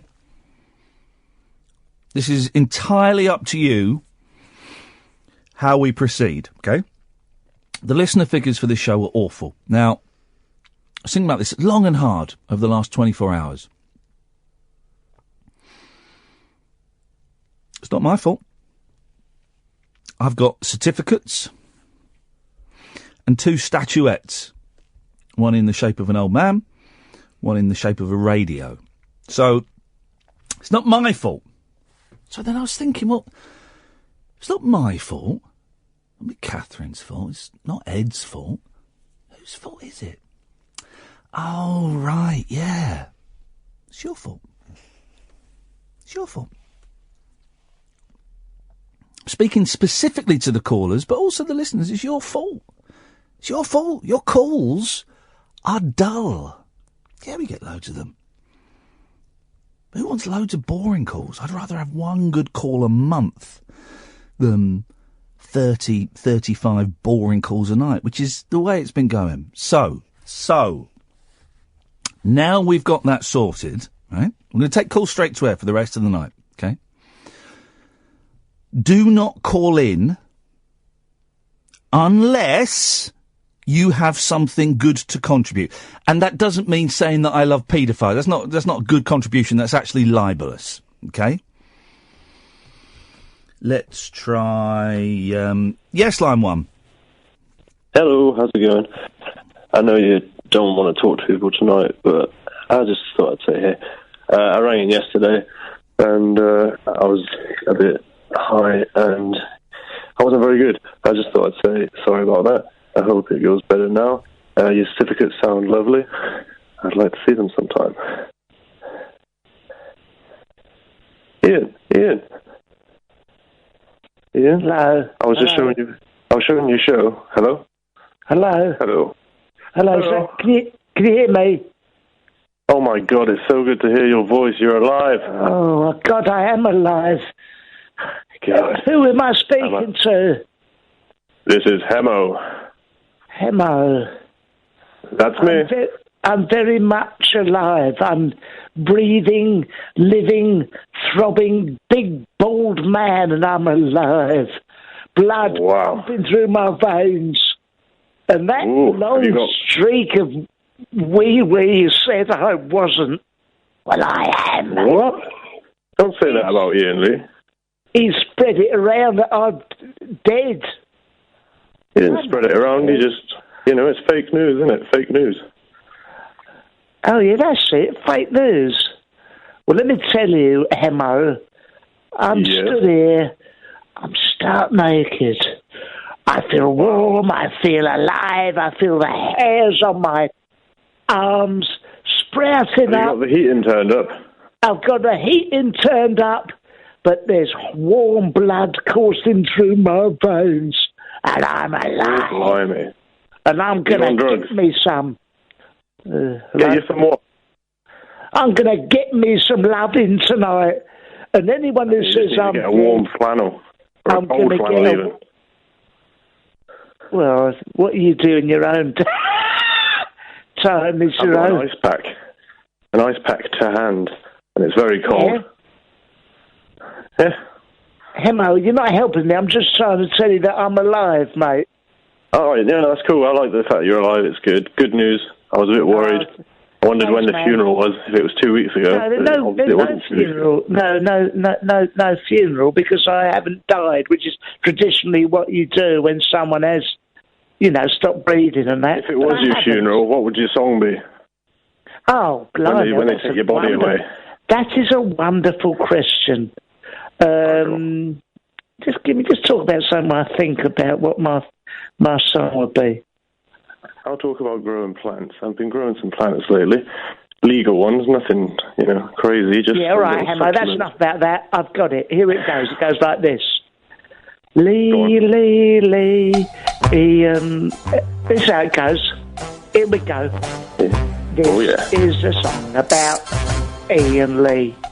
It is a song about Iain Lee, who spoke about the demise of me. I'm not dead yet, I'm not dead. You don't listen to Iain Lee. Listen to the fella on the end of the line. He's very much alive, and it's me. I'm not dead. I might be going to bed, but I'm alive.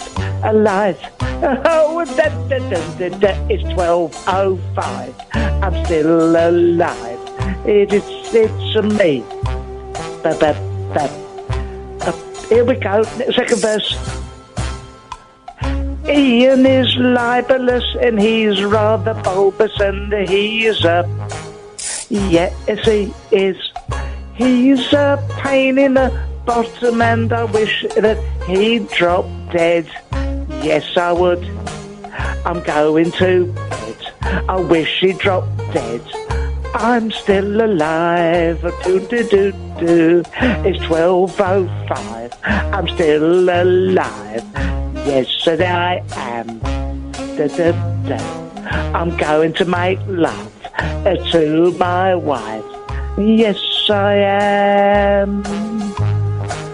I'm still alive. I'm still alive. Thank you. Thought we'd play that as a recording of Barry from this time 2 years ago. Barry, of course, passed away earlier on in the year, brutally murdered by his son, drug-addled, mentally unstable son, Dave. And we just found that recording during the news and we thought we'd play that. It's from 2 years ago. Love to Margaret. Yeah. Much missed. Tough times. Guys, don't call in unless you've got something important to say. Do you want to take that call, Ed, and explain? Nah, not after the language. Not after the language. 0344 499 1000, but only call in if you've got something to say. Let's try this one. Line 1. Hi, my name's James Cribbage. I'm a famous radio consultant. I understand there's some problems with your ratings, Ian. I've conducted some research and I have some suggestions for you. Thank you very much indeed. Line 2, you're on the wireless. Hello. I just wanted to call and say this is sick. Okay. Well done. Line 1. Lazy Kadunk here. Right, let's go through the newspapers, shall we? What have I written down here?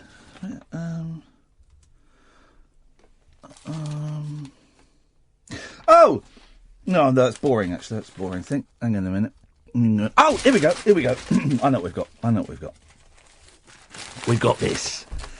It really is nice to see. It's nice, isn't it, when one of your colleagues is rude about a woman who's just died? Isn't it nice? Isn't it nice when a colleague of yours is rude about a young woman who's just died? Well done, everybody. High fives, everybody. Great work for sending that tweet out. Well done. You must be really, really proud of yourself. Now, this has been the big story that's gripped everybody this week. Do you put the tomato ketchup in the fridge or do you put it in the cupboard? Of course, the answer, as we know, is it's on the back, is you keep it in the cupboard until you open it and then you put it in the fridge. Oh, I leave it in the cupboard. It's written on the back of the pack.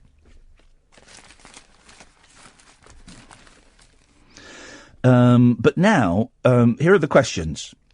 Okay, it's a list of foods. It's in the mirror. And you have to tell me whether they go in or out. All right. Oh, here we go. Bread. Out. Yeah, obviously. That's a stupid one.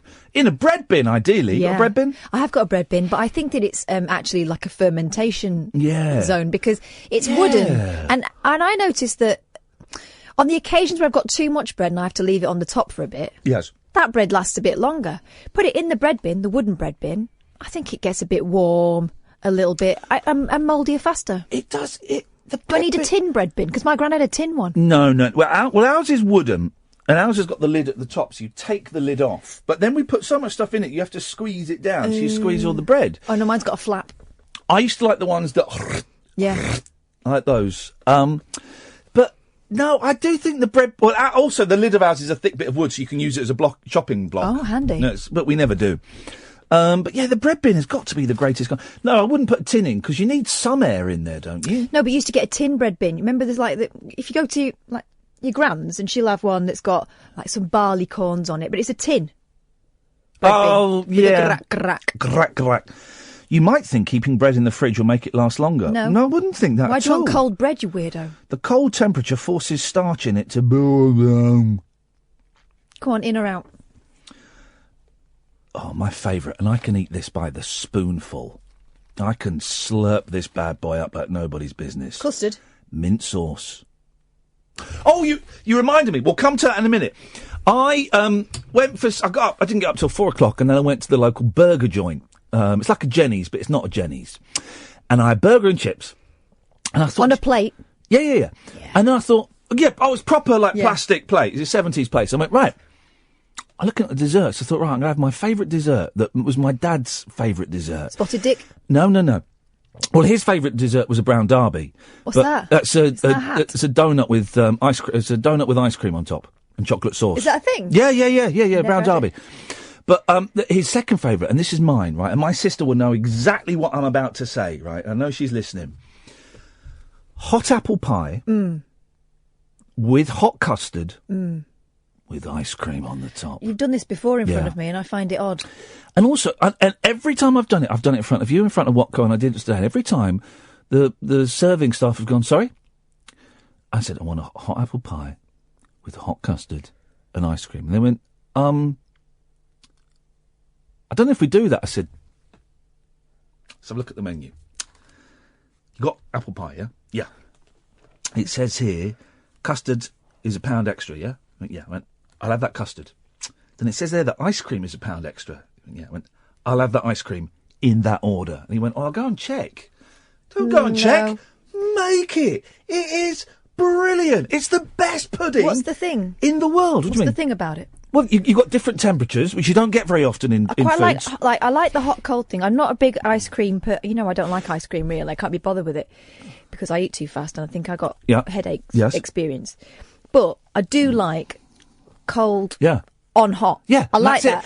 And the ice cream, it melts a bit. So you got like the creme de la creme, literally, would be then to put cream all over the top of it. Gosh. But that's by the by. Wow. But so the ice cream melts a bit, but not a lot. So you get this nice kind of like runny ice cream. But then on the top, you've got solid ice cream, and then you've got solid pie.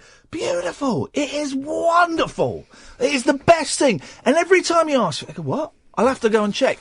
Don't check. Improvise. If you were in America, they'd just serve it up. Yeah, of course That's what they you would. want. It is the best. The best. Yes, line one, you better be good.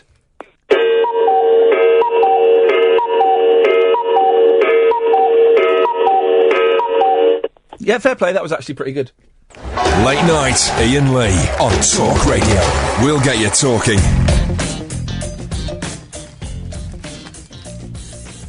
So the mint sauce thing. Here we go. I mean, we're on the Mirror, and it's got the voice of the Mirror, which is like, which I never read. It's a little thing where they have their say. There's a nice little thing here. Look at this. Steptoe writer Alan Simpson and It girl Tara Palmer Tompkinson were worlds apart, but both Brighton Britain. Simpson deliberately so, and Palmer Tompkinson occasionally unintentionally, yet both left their mark and will be mourned by many who warm to their creative spirits. What a nice little thing. Then you get people, my colleagues, sending out mean tweets about it. I just think, for God's sakes, man. You know who was surprisingly nice about Tara? Yeah. That woman. Huh? Oh, really? Yeah. Well. Mint sauce, in or out? Out then in. When it's opened. Yeah. With sauces like apple and mint, it's best to keep them chilled. Philippa, who's Philippa? Who's Philippa? Philippa is not She's mentioned. just jumped into this story. Hang on, let me read the introduction. It was the opinion that split the nation like Marmite. Should ketchup be kept in the fridge or in the cupboard? And as the store clearing things up, microbiologist Dr. Peter Barrett said ketchup is best. Who's Philippa? Do they mean Peter? Well, they've said Philippa. They can't just put a random... Where has that come from? All right, OK. These are obvious. Syrup. Syrup? Yeah. Out. Yeah, of course. Why would you put syrup in? Love syrup. Love a tin of golden syrup. I love it when you're looking in the... Oh, there's a tin of golden syrup. Have that. Whoa, let's have that. You get a teaspoon, prise it open. No. Oh, go. They do it in a squeezy these days. Oh, I wouldn't want that. Even better. I wouldn't want that. You've got to be measuring out teaspoonfuls. I don't want to measure. I'm not doing it because I'm going to cake. I want to gob a... Well, I do cake. I don't do cake. No, you get the tin, you prise it open like it's a tin of paint. Yeah. You put the spoon in, get it, pick it up. Oh, just a one. Oh, I'll have another. Go on, get in there. Go. Oh, by the third, you're thinking, do you know what? Where's the bread? I'm going to make a syrup sandwich. Syrup Yeah. Sugar butty. Used to love a syrup sandwich. Oh, used to love a syrup sandwich. Where's the bread? Can I get myself a syrup sandwich? Oh, it's gone mouldy in the bread bin. Oh, well, pick it off. Oh, OK. 0344 499 1000, but only call in if you're going to be good. Call straight to air. Pickle. Pickle? Yeah, as in Branston. Oh, in. Out. No. According to Philippa, we don't know who Philippa is. I don't respect her authority. I don't know who she is. Where's she qualified? Philippa is not mentioned at any part in... She gets... Anyway, all right. They've obviously missed a bit out of the story. It's been edited. Branston recommends keeping pickle chilled, but there's no need. Philippa says pickles and chutneys are used to preserve vegetables.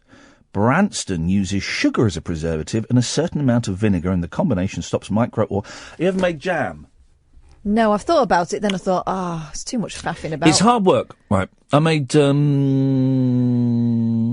think maybe Loganberry jam. Oh. What's a Loganberry? I don't know, but that's why I went Or maybe it was gooseberries. Ah. And I made the jam. I thought, I'll make jam. Nothing to do.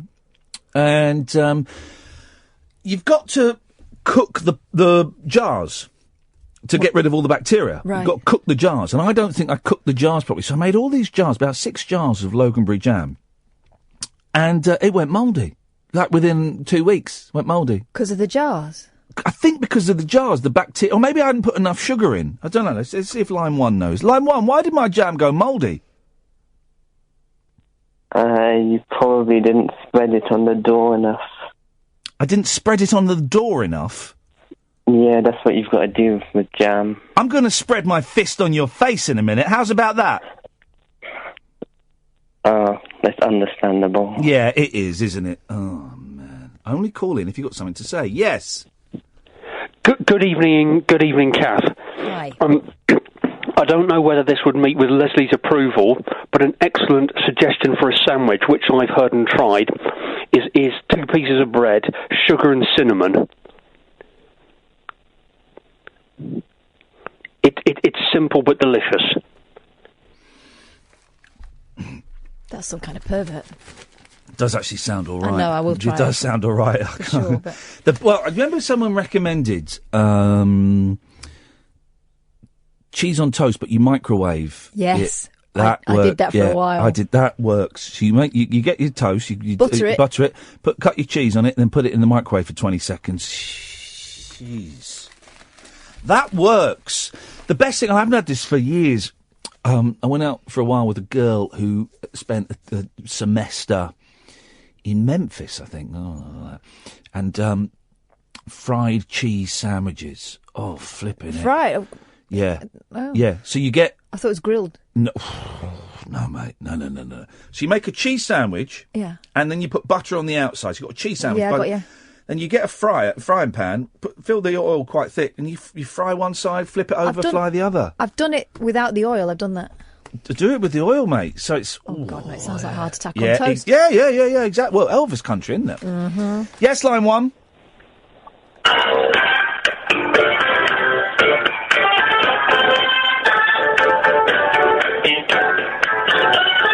Oh, together now.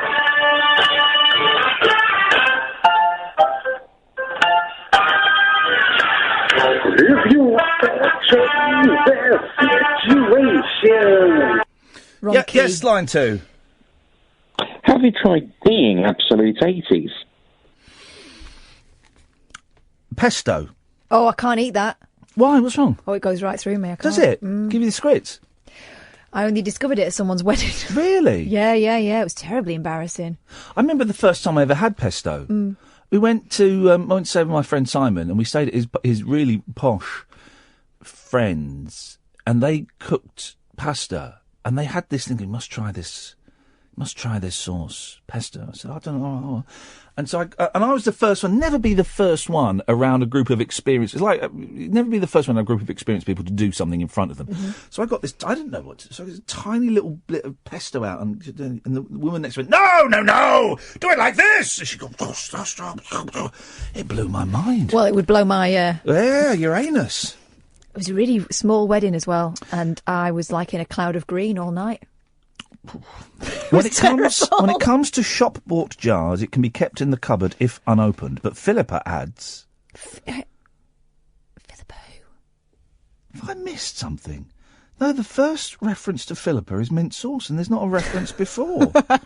Mint sauce. It's the weirdest thing. I'm going to email Emma Pietras at mirror.co.uk. I bet she's been brutally subbed there.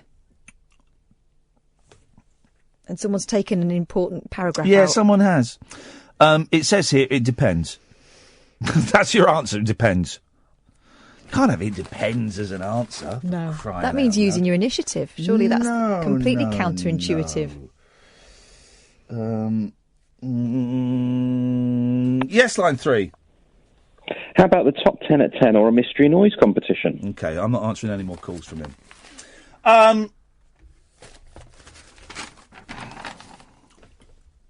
Oh, there's a brilliant... Oh, the front page of the Express. This is brilliant. Madness! Oh. There's a picture. Look at that old train guy. What does it say? Yeah. What does it say next Madness. OAP, OAP, who wine station clock is, quote marks, banned in row over migrants. What's he said? Is what I'm wondering. Has he said something or is he a migrant? OAP, who wine station clock is banned in row over migrants. It's on the front page. You've got to go to page 5 to get the story. But even if I didn't buy the paper and I saw that folded up outside the Esso garage, I think, flipping heck. Flipping migrants have banned this old boy. He's got a train hat on. He looks like a nice fella. He looks like a nice fella. He's banned in row over... What the hell is going on? Migrants coming over here and doing his job? What is it? Let's go and read it. The man who helped save the iconic railway clock from the classic film Brief Encounter has been banned from the station where it hangs because of a row over alleged racist remarks. Okay. He's a racist. Allegedly. It then a retired train driver, Jim Walker, 71, helped track down and reinstall the iconic clock at Carnforth railway station. Anyway, it goes on to say, when a station visitor overheard Mr. Walker's private conversation about reports of Syrian men posing as child refugees. So migrants haven't actually done anything. No. So migrants are nothing to do with this story, right? No migrant has said, I do not want him to be French migrants. No migrant has said, he has got to stop that and give me a council house. Nothing like that. Also, if you notice the little inclusion of private conversation, like Yeah. the person who dobbed him in was doing something wrong. A private conversation about reports of Syrian men posing as child refugees to enter the UK. He reported him for alleged racist behaviour. Mr. Walker, who was not spoken to over the claims, was sent a solicitor's letter banning him from parts of the station. Gosh. He said, I've no regrets. I'd say it all over again because we must all stand up for free speech. So he did say what he's being accused of saying. Yeah. It's democracy to have the right to speak your mind. If anything, they should be apologising to me. I've been tried and convicted of racism in my absence. Where's the justice? People around here are all for me. I've had them stop me in the street and say they're shocked at the way I've been treated. People in this country used to speak their mind. Now they're all too frightened to. That's the problem. They're You're not, not though. all too frightened to. This guy to one side, all you horrible racists and alt-rights and UKippers, and you're all hot. You're all speaking your mind too much and massive racists. They had that Jack Buckby, is it, on Channel 4 News? He's the guy who stands for... It's not Britain First, it's something like that. He stood in the constituency where Joe Cox was murdered. That guy, right?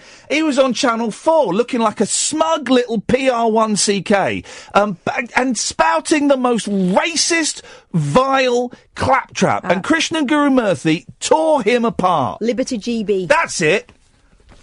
All these... and that Richard... Not Richard Spendlove, although... No, that Richard Spencer. Posting cartoons about concentration camps. And all the while saying people can't say what they should. You're all saying it too much. You shouldn't be posting things about concentration camps, you massive Nazi. You're Nazis. Not saying this guy is at all. This guy to one side. But the whole thing, you can't say what you want to... You're saying it! You absolute racist! You've got a white supremacist who's second in command in America! You've won, racists! Mr. Walker had been discussing a newspaper story about the suggestion that several child migrants coming to Britain looked like they were adults. He told fellow volunteers he agreed with That some... was the newspaper thing that was held up as being inaccurate because it was taking pictures of some people who were not refugees, weren't they? He told fellow volunteers he agreed with some commentators' claims that the Syrian teenagers bore no similarity to the genuine Jewish child refugees sheltered by Britain in the Second World War. But his remarks were overheard by a male visitor, and a fortnight later, unaware an investigation by the Carnforth Station Trust had secretly been launched and concluded, he was sent a legal letter banning him from the station. The clock has gone unwound. Thing is, we don't know what he said. No. We don't know what that guy overheard. That's the thing. We've got his side of it, We don't know what the guy heard. Despite no one hearing from Mr. Walker, the letter said it's clear the visitor's version of events was a true picture of what went on. It cited loud, offensive remarks and inflammatory and highly abusive language. Wow. A visitor complained about insulting and racist comments. He said that if action wasn't taken, he'd report the matter as a hate crime to the police. Well, there we go. Yes, line one. I don't want crap bits of audio played down the phone that we can't hear, guys. Come on, focus. Late night, Iain Lee on Talk Radio. We have ways of making you talk. 0344 499 1000, but only call in if you've got something to say. I don't want crap bits of audio played down the phone because we can't hear them. You've never got it right. That's one of the reasons we stopped doing straight to air on a Friday night, because you just phone up playing songs down the radio and I go, well, we can't hear it, but nice try, or you'd have it on speakerphone, and so if I said anything it would automatically mute what you were playing. So don't. You guys, you haven't got the if I were to do it, I'd do it properly, right? You guys haven't got the technological know-how to. If Ed were to do it, it'll be brilliant. It'll be mixed, it'll be in stereo, it'll be everything. You guys haven't got a clue, right? You can barely operate phones, let alone a tape player at the same time, or an MP3. You can't do it. So don't. You're not up to the challenge, okay? In fact, you know what? I don't want anyone phoning in for the last half an hour. If you phone in, you'll get dealt with in an appropriate manner, okay? I don't want anyone phoning in between now and the two mics, because I just can't... it's so annoying listening to the dross you lot phone in about. The thing is, we've been quite tolerant up to this point, but tonight we're taking names, aren't we? Well, yes.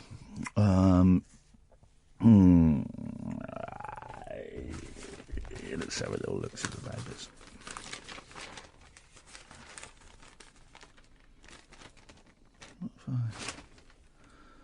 Why have I written page 6 of The Sun? I can't... And it looks like Roland paint. But that's not... Round paint? No.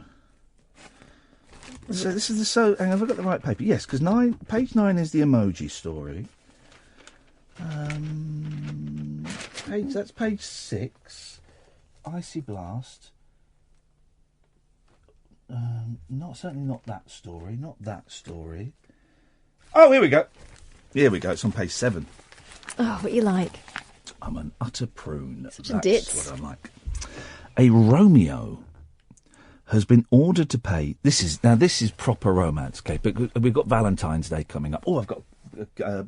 my youngest bought a card and it's in my bag. I must give it to him when I see him tomorrow. Romance is in the air. Do anything special for Valentine's Day? I'm at work. Okay. What day is it then? It's like a Tuesday. No, what number? 14th. Is it? Mm. Okay, well, we'll do a romance show.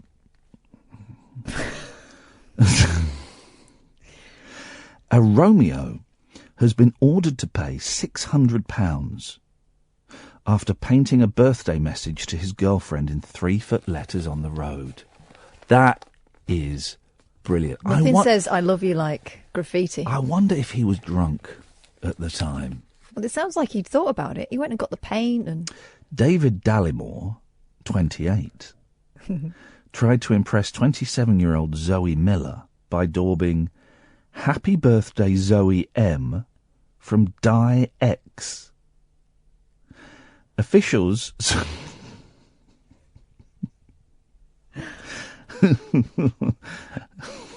I think this is brilliant. I want more people to do this. Not in my street, obviously, but I want more people to do this, to go out and make public displays of affection like that. You know, graffiti and, you know, you don't really get there was that M. Carney's Gay on the M1, wasn't there, for ages? Yeah, there was one as well somewhere. Give Peas a Chances. Look, Give Peas a Chance is still there. I like that one.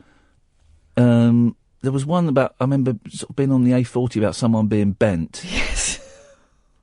That's not really affection, is Around the wall where I grew up, on the Britwell estate, on the wall for years and years and years, it had in big letters the number for the gay switchboard. Gosh. Gay switchboard.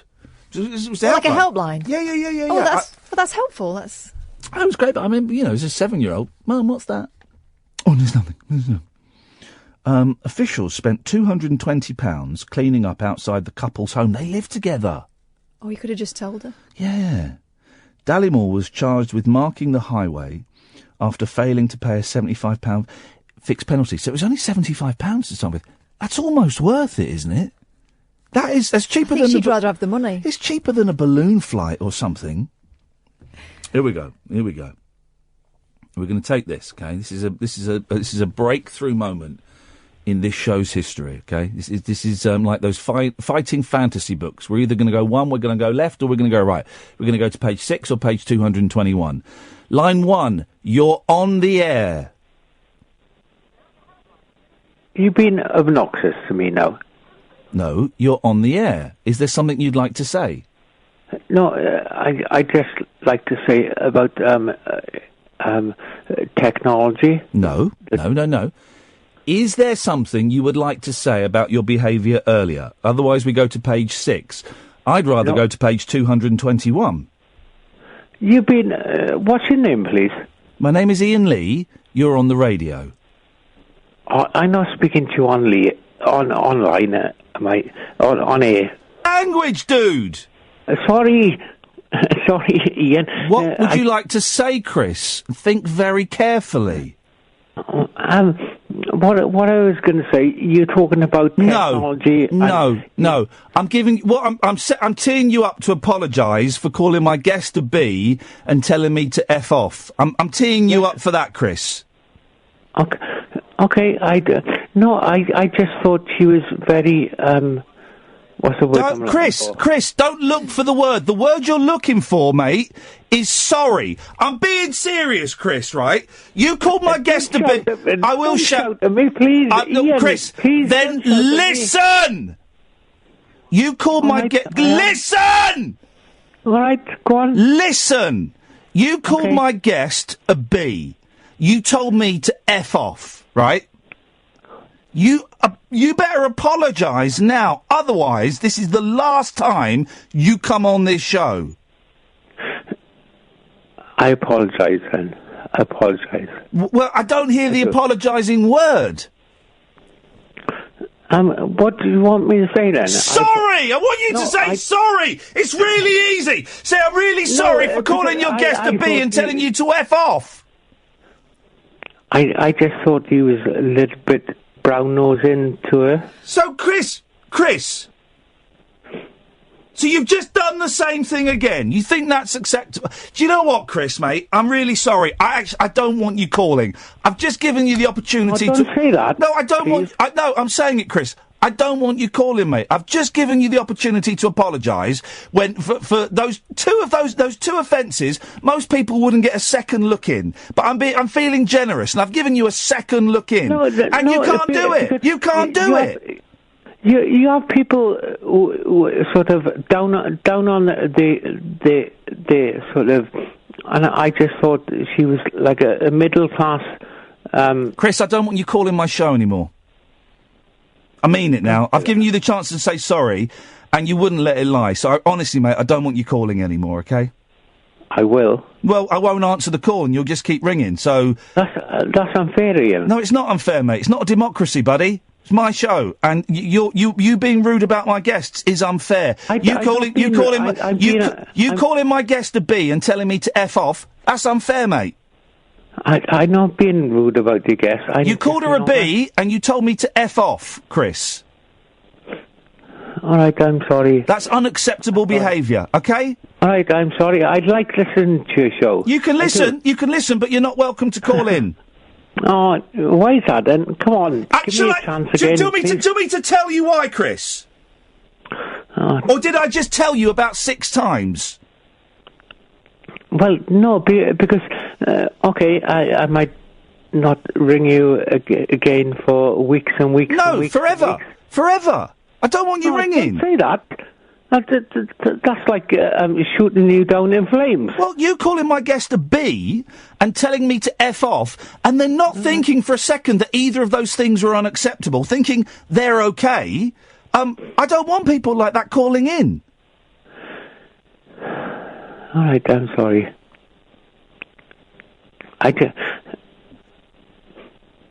All right, I'm sorry. Well, what are you saying sorry for? Because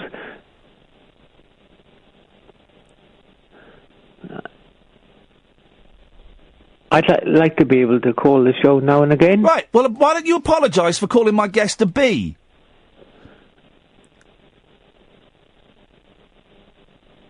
What, the woman you were speaking to earlier?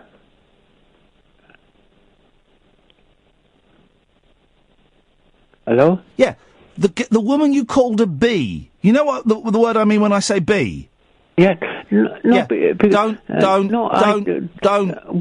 go where you're going. Can I speak to you properly then, Ian? Right, you speak, when you have guests on your programme... He's doing it again. You speak to them as if treat them with respect, mate. Like you should do. Just say sorry for calling her a B. Yes, I do. Honestly, I do. Honestly, I do. Say it then. And no. Will you please let me... Will you please say sorry for calling my guest a B? That was completely unacceptable. Okay, that was wrong. Okay, you have guests on the show. Yes, I appreciate that, and I listen. I listen to your show. Actually, I do. I listen to your show, and I like to listen to your show. Honestly, I do. And then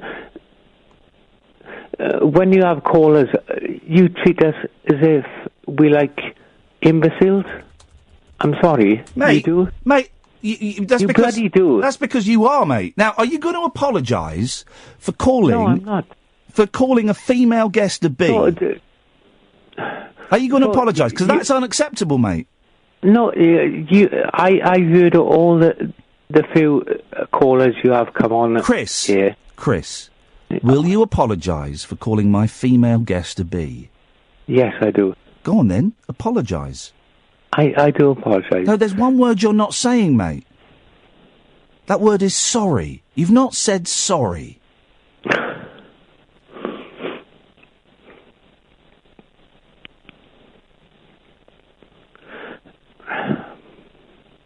So why don't you say it?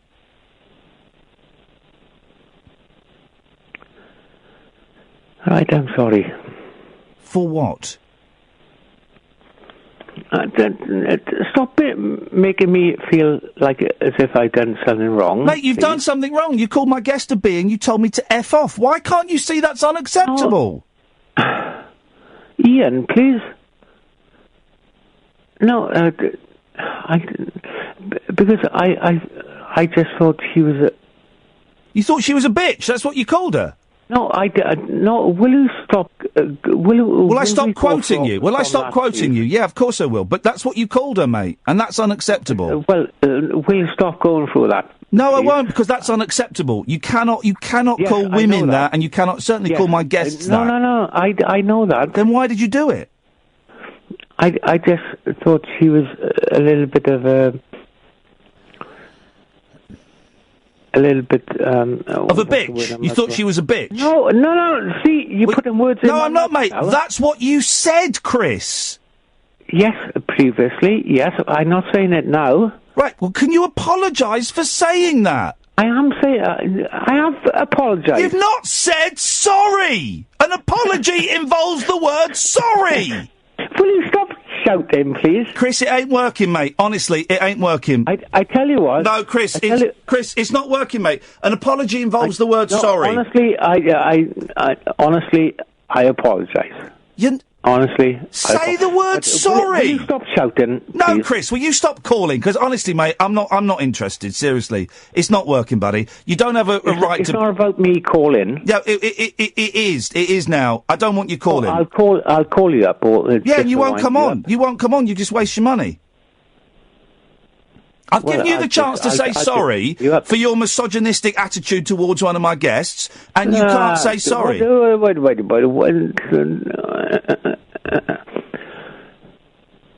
It's not about misogynistic winding up one of your guests. Chris, just say sorry. Don't try and use words at me, please. Don't try and use words at you. What does that even mean?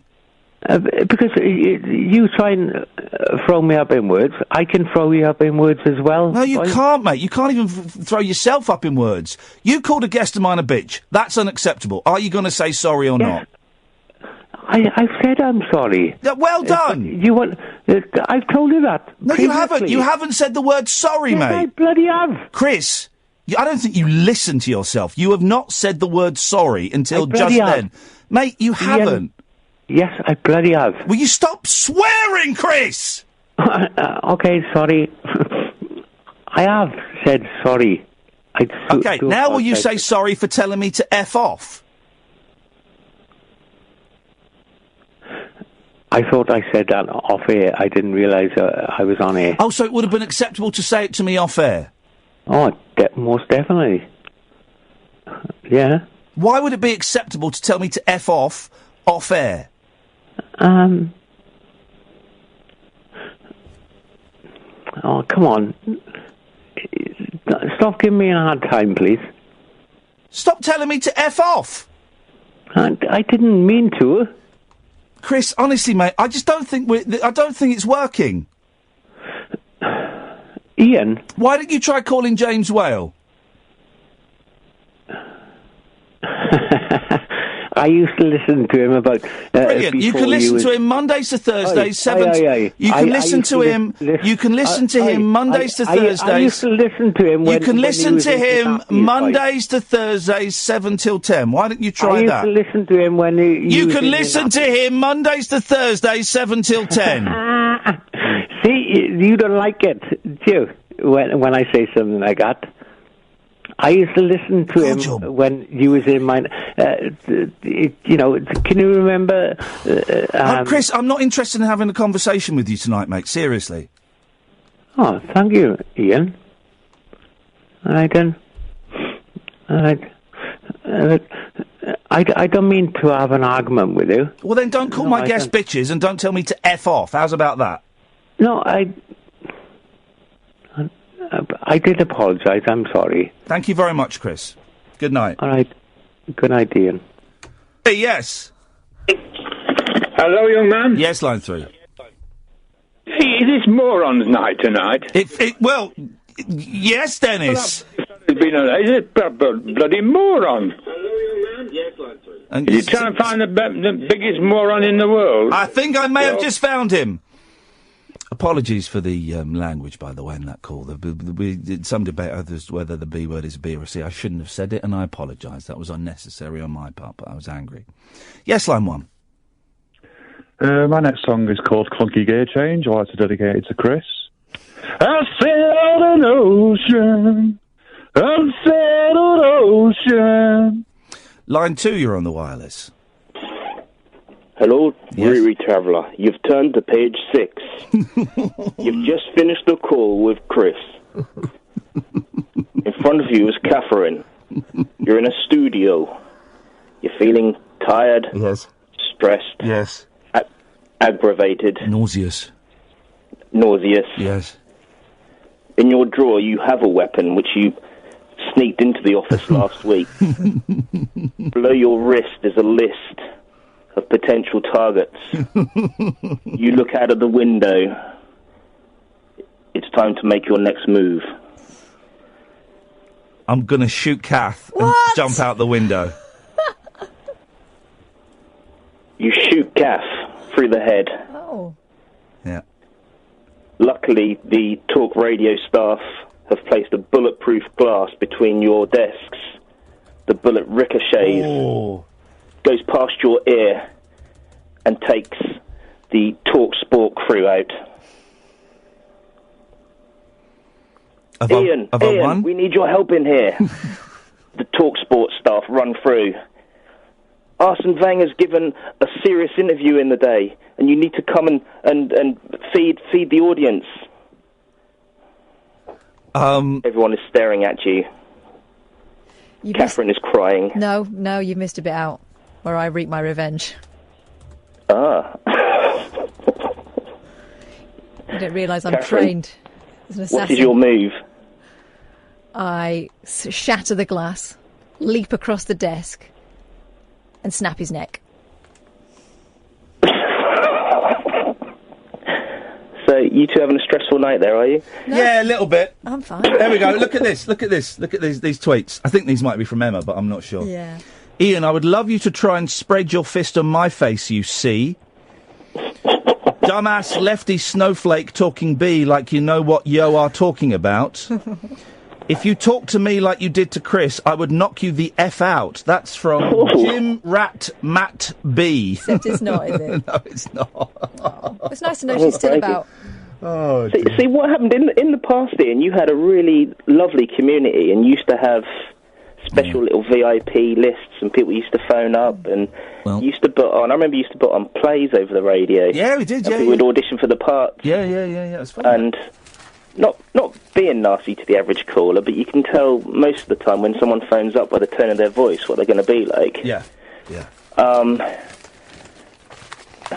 And it must do your head in plain English, to be honest with you. It does. But tonight has been, guys, for the people who genuinely think I'm blaming the low listener figures on the callers. Loads of people on Twitter. Thank you, caller. Loads of people on Twitter are taking it seriously. You can't blame it on the. Oh, for heaven's sake! God's sakes, guys! It's a little bit of theatre. The last 10 seconds of the night goes to line 1. Hello? Yeah, you're on the air. You got 10 seconds. Hi, mate. Sorry, mate. Yeah, listen. You got your presenters currently on the radio now. Why is he acting such a prick? On that bombshell. Across the UK, online and on DAB. Talk Radio. For those about to talk, we salute you.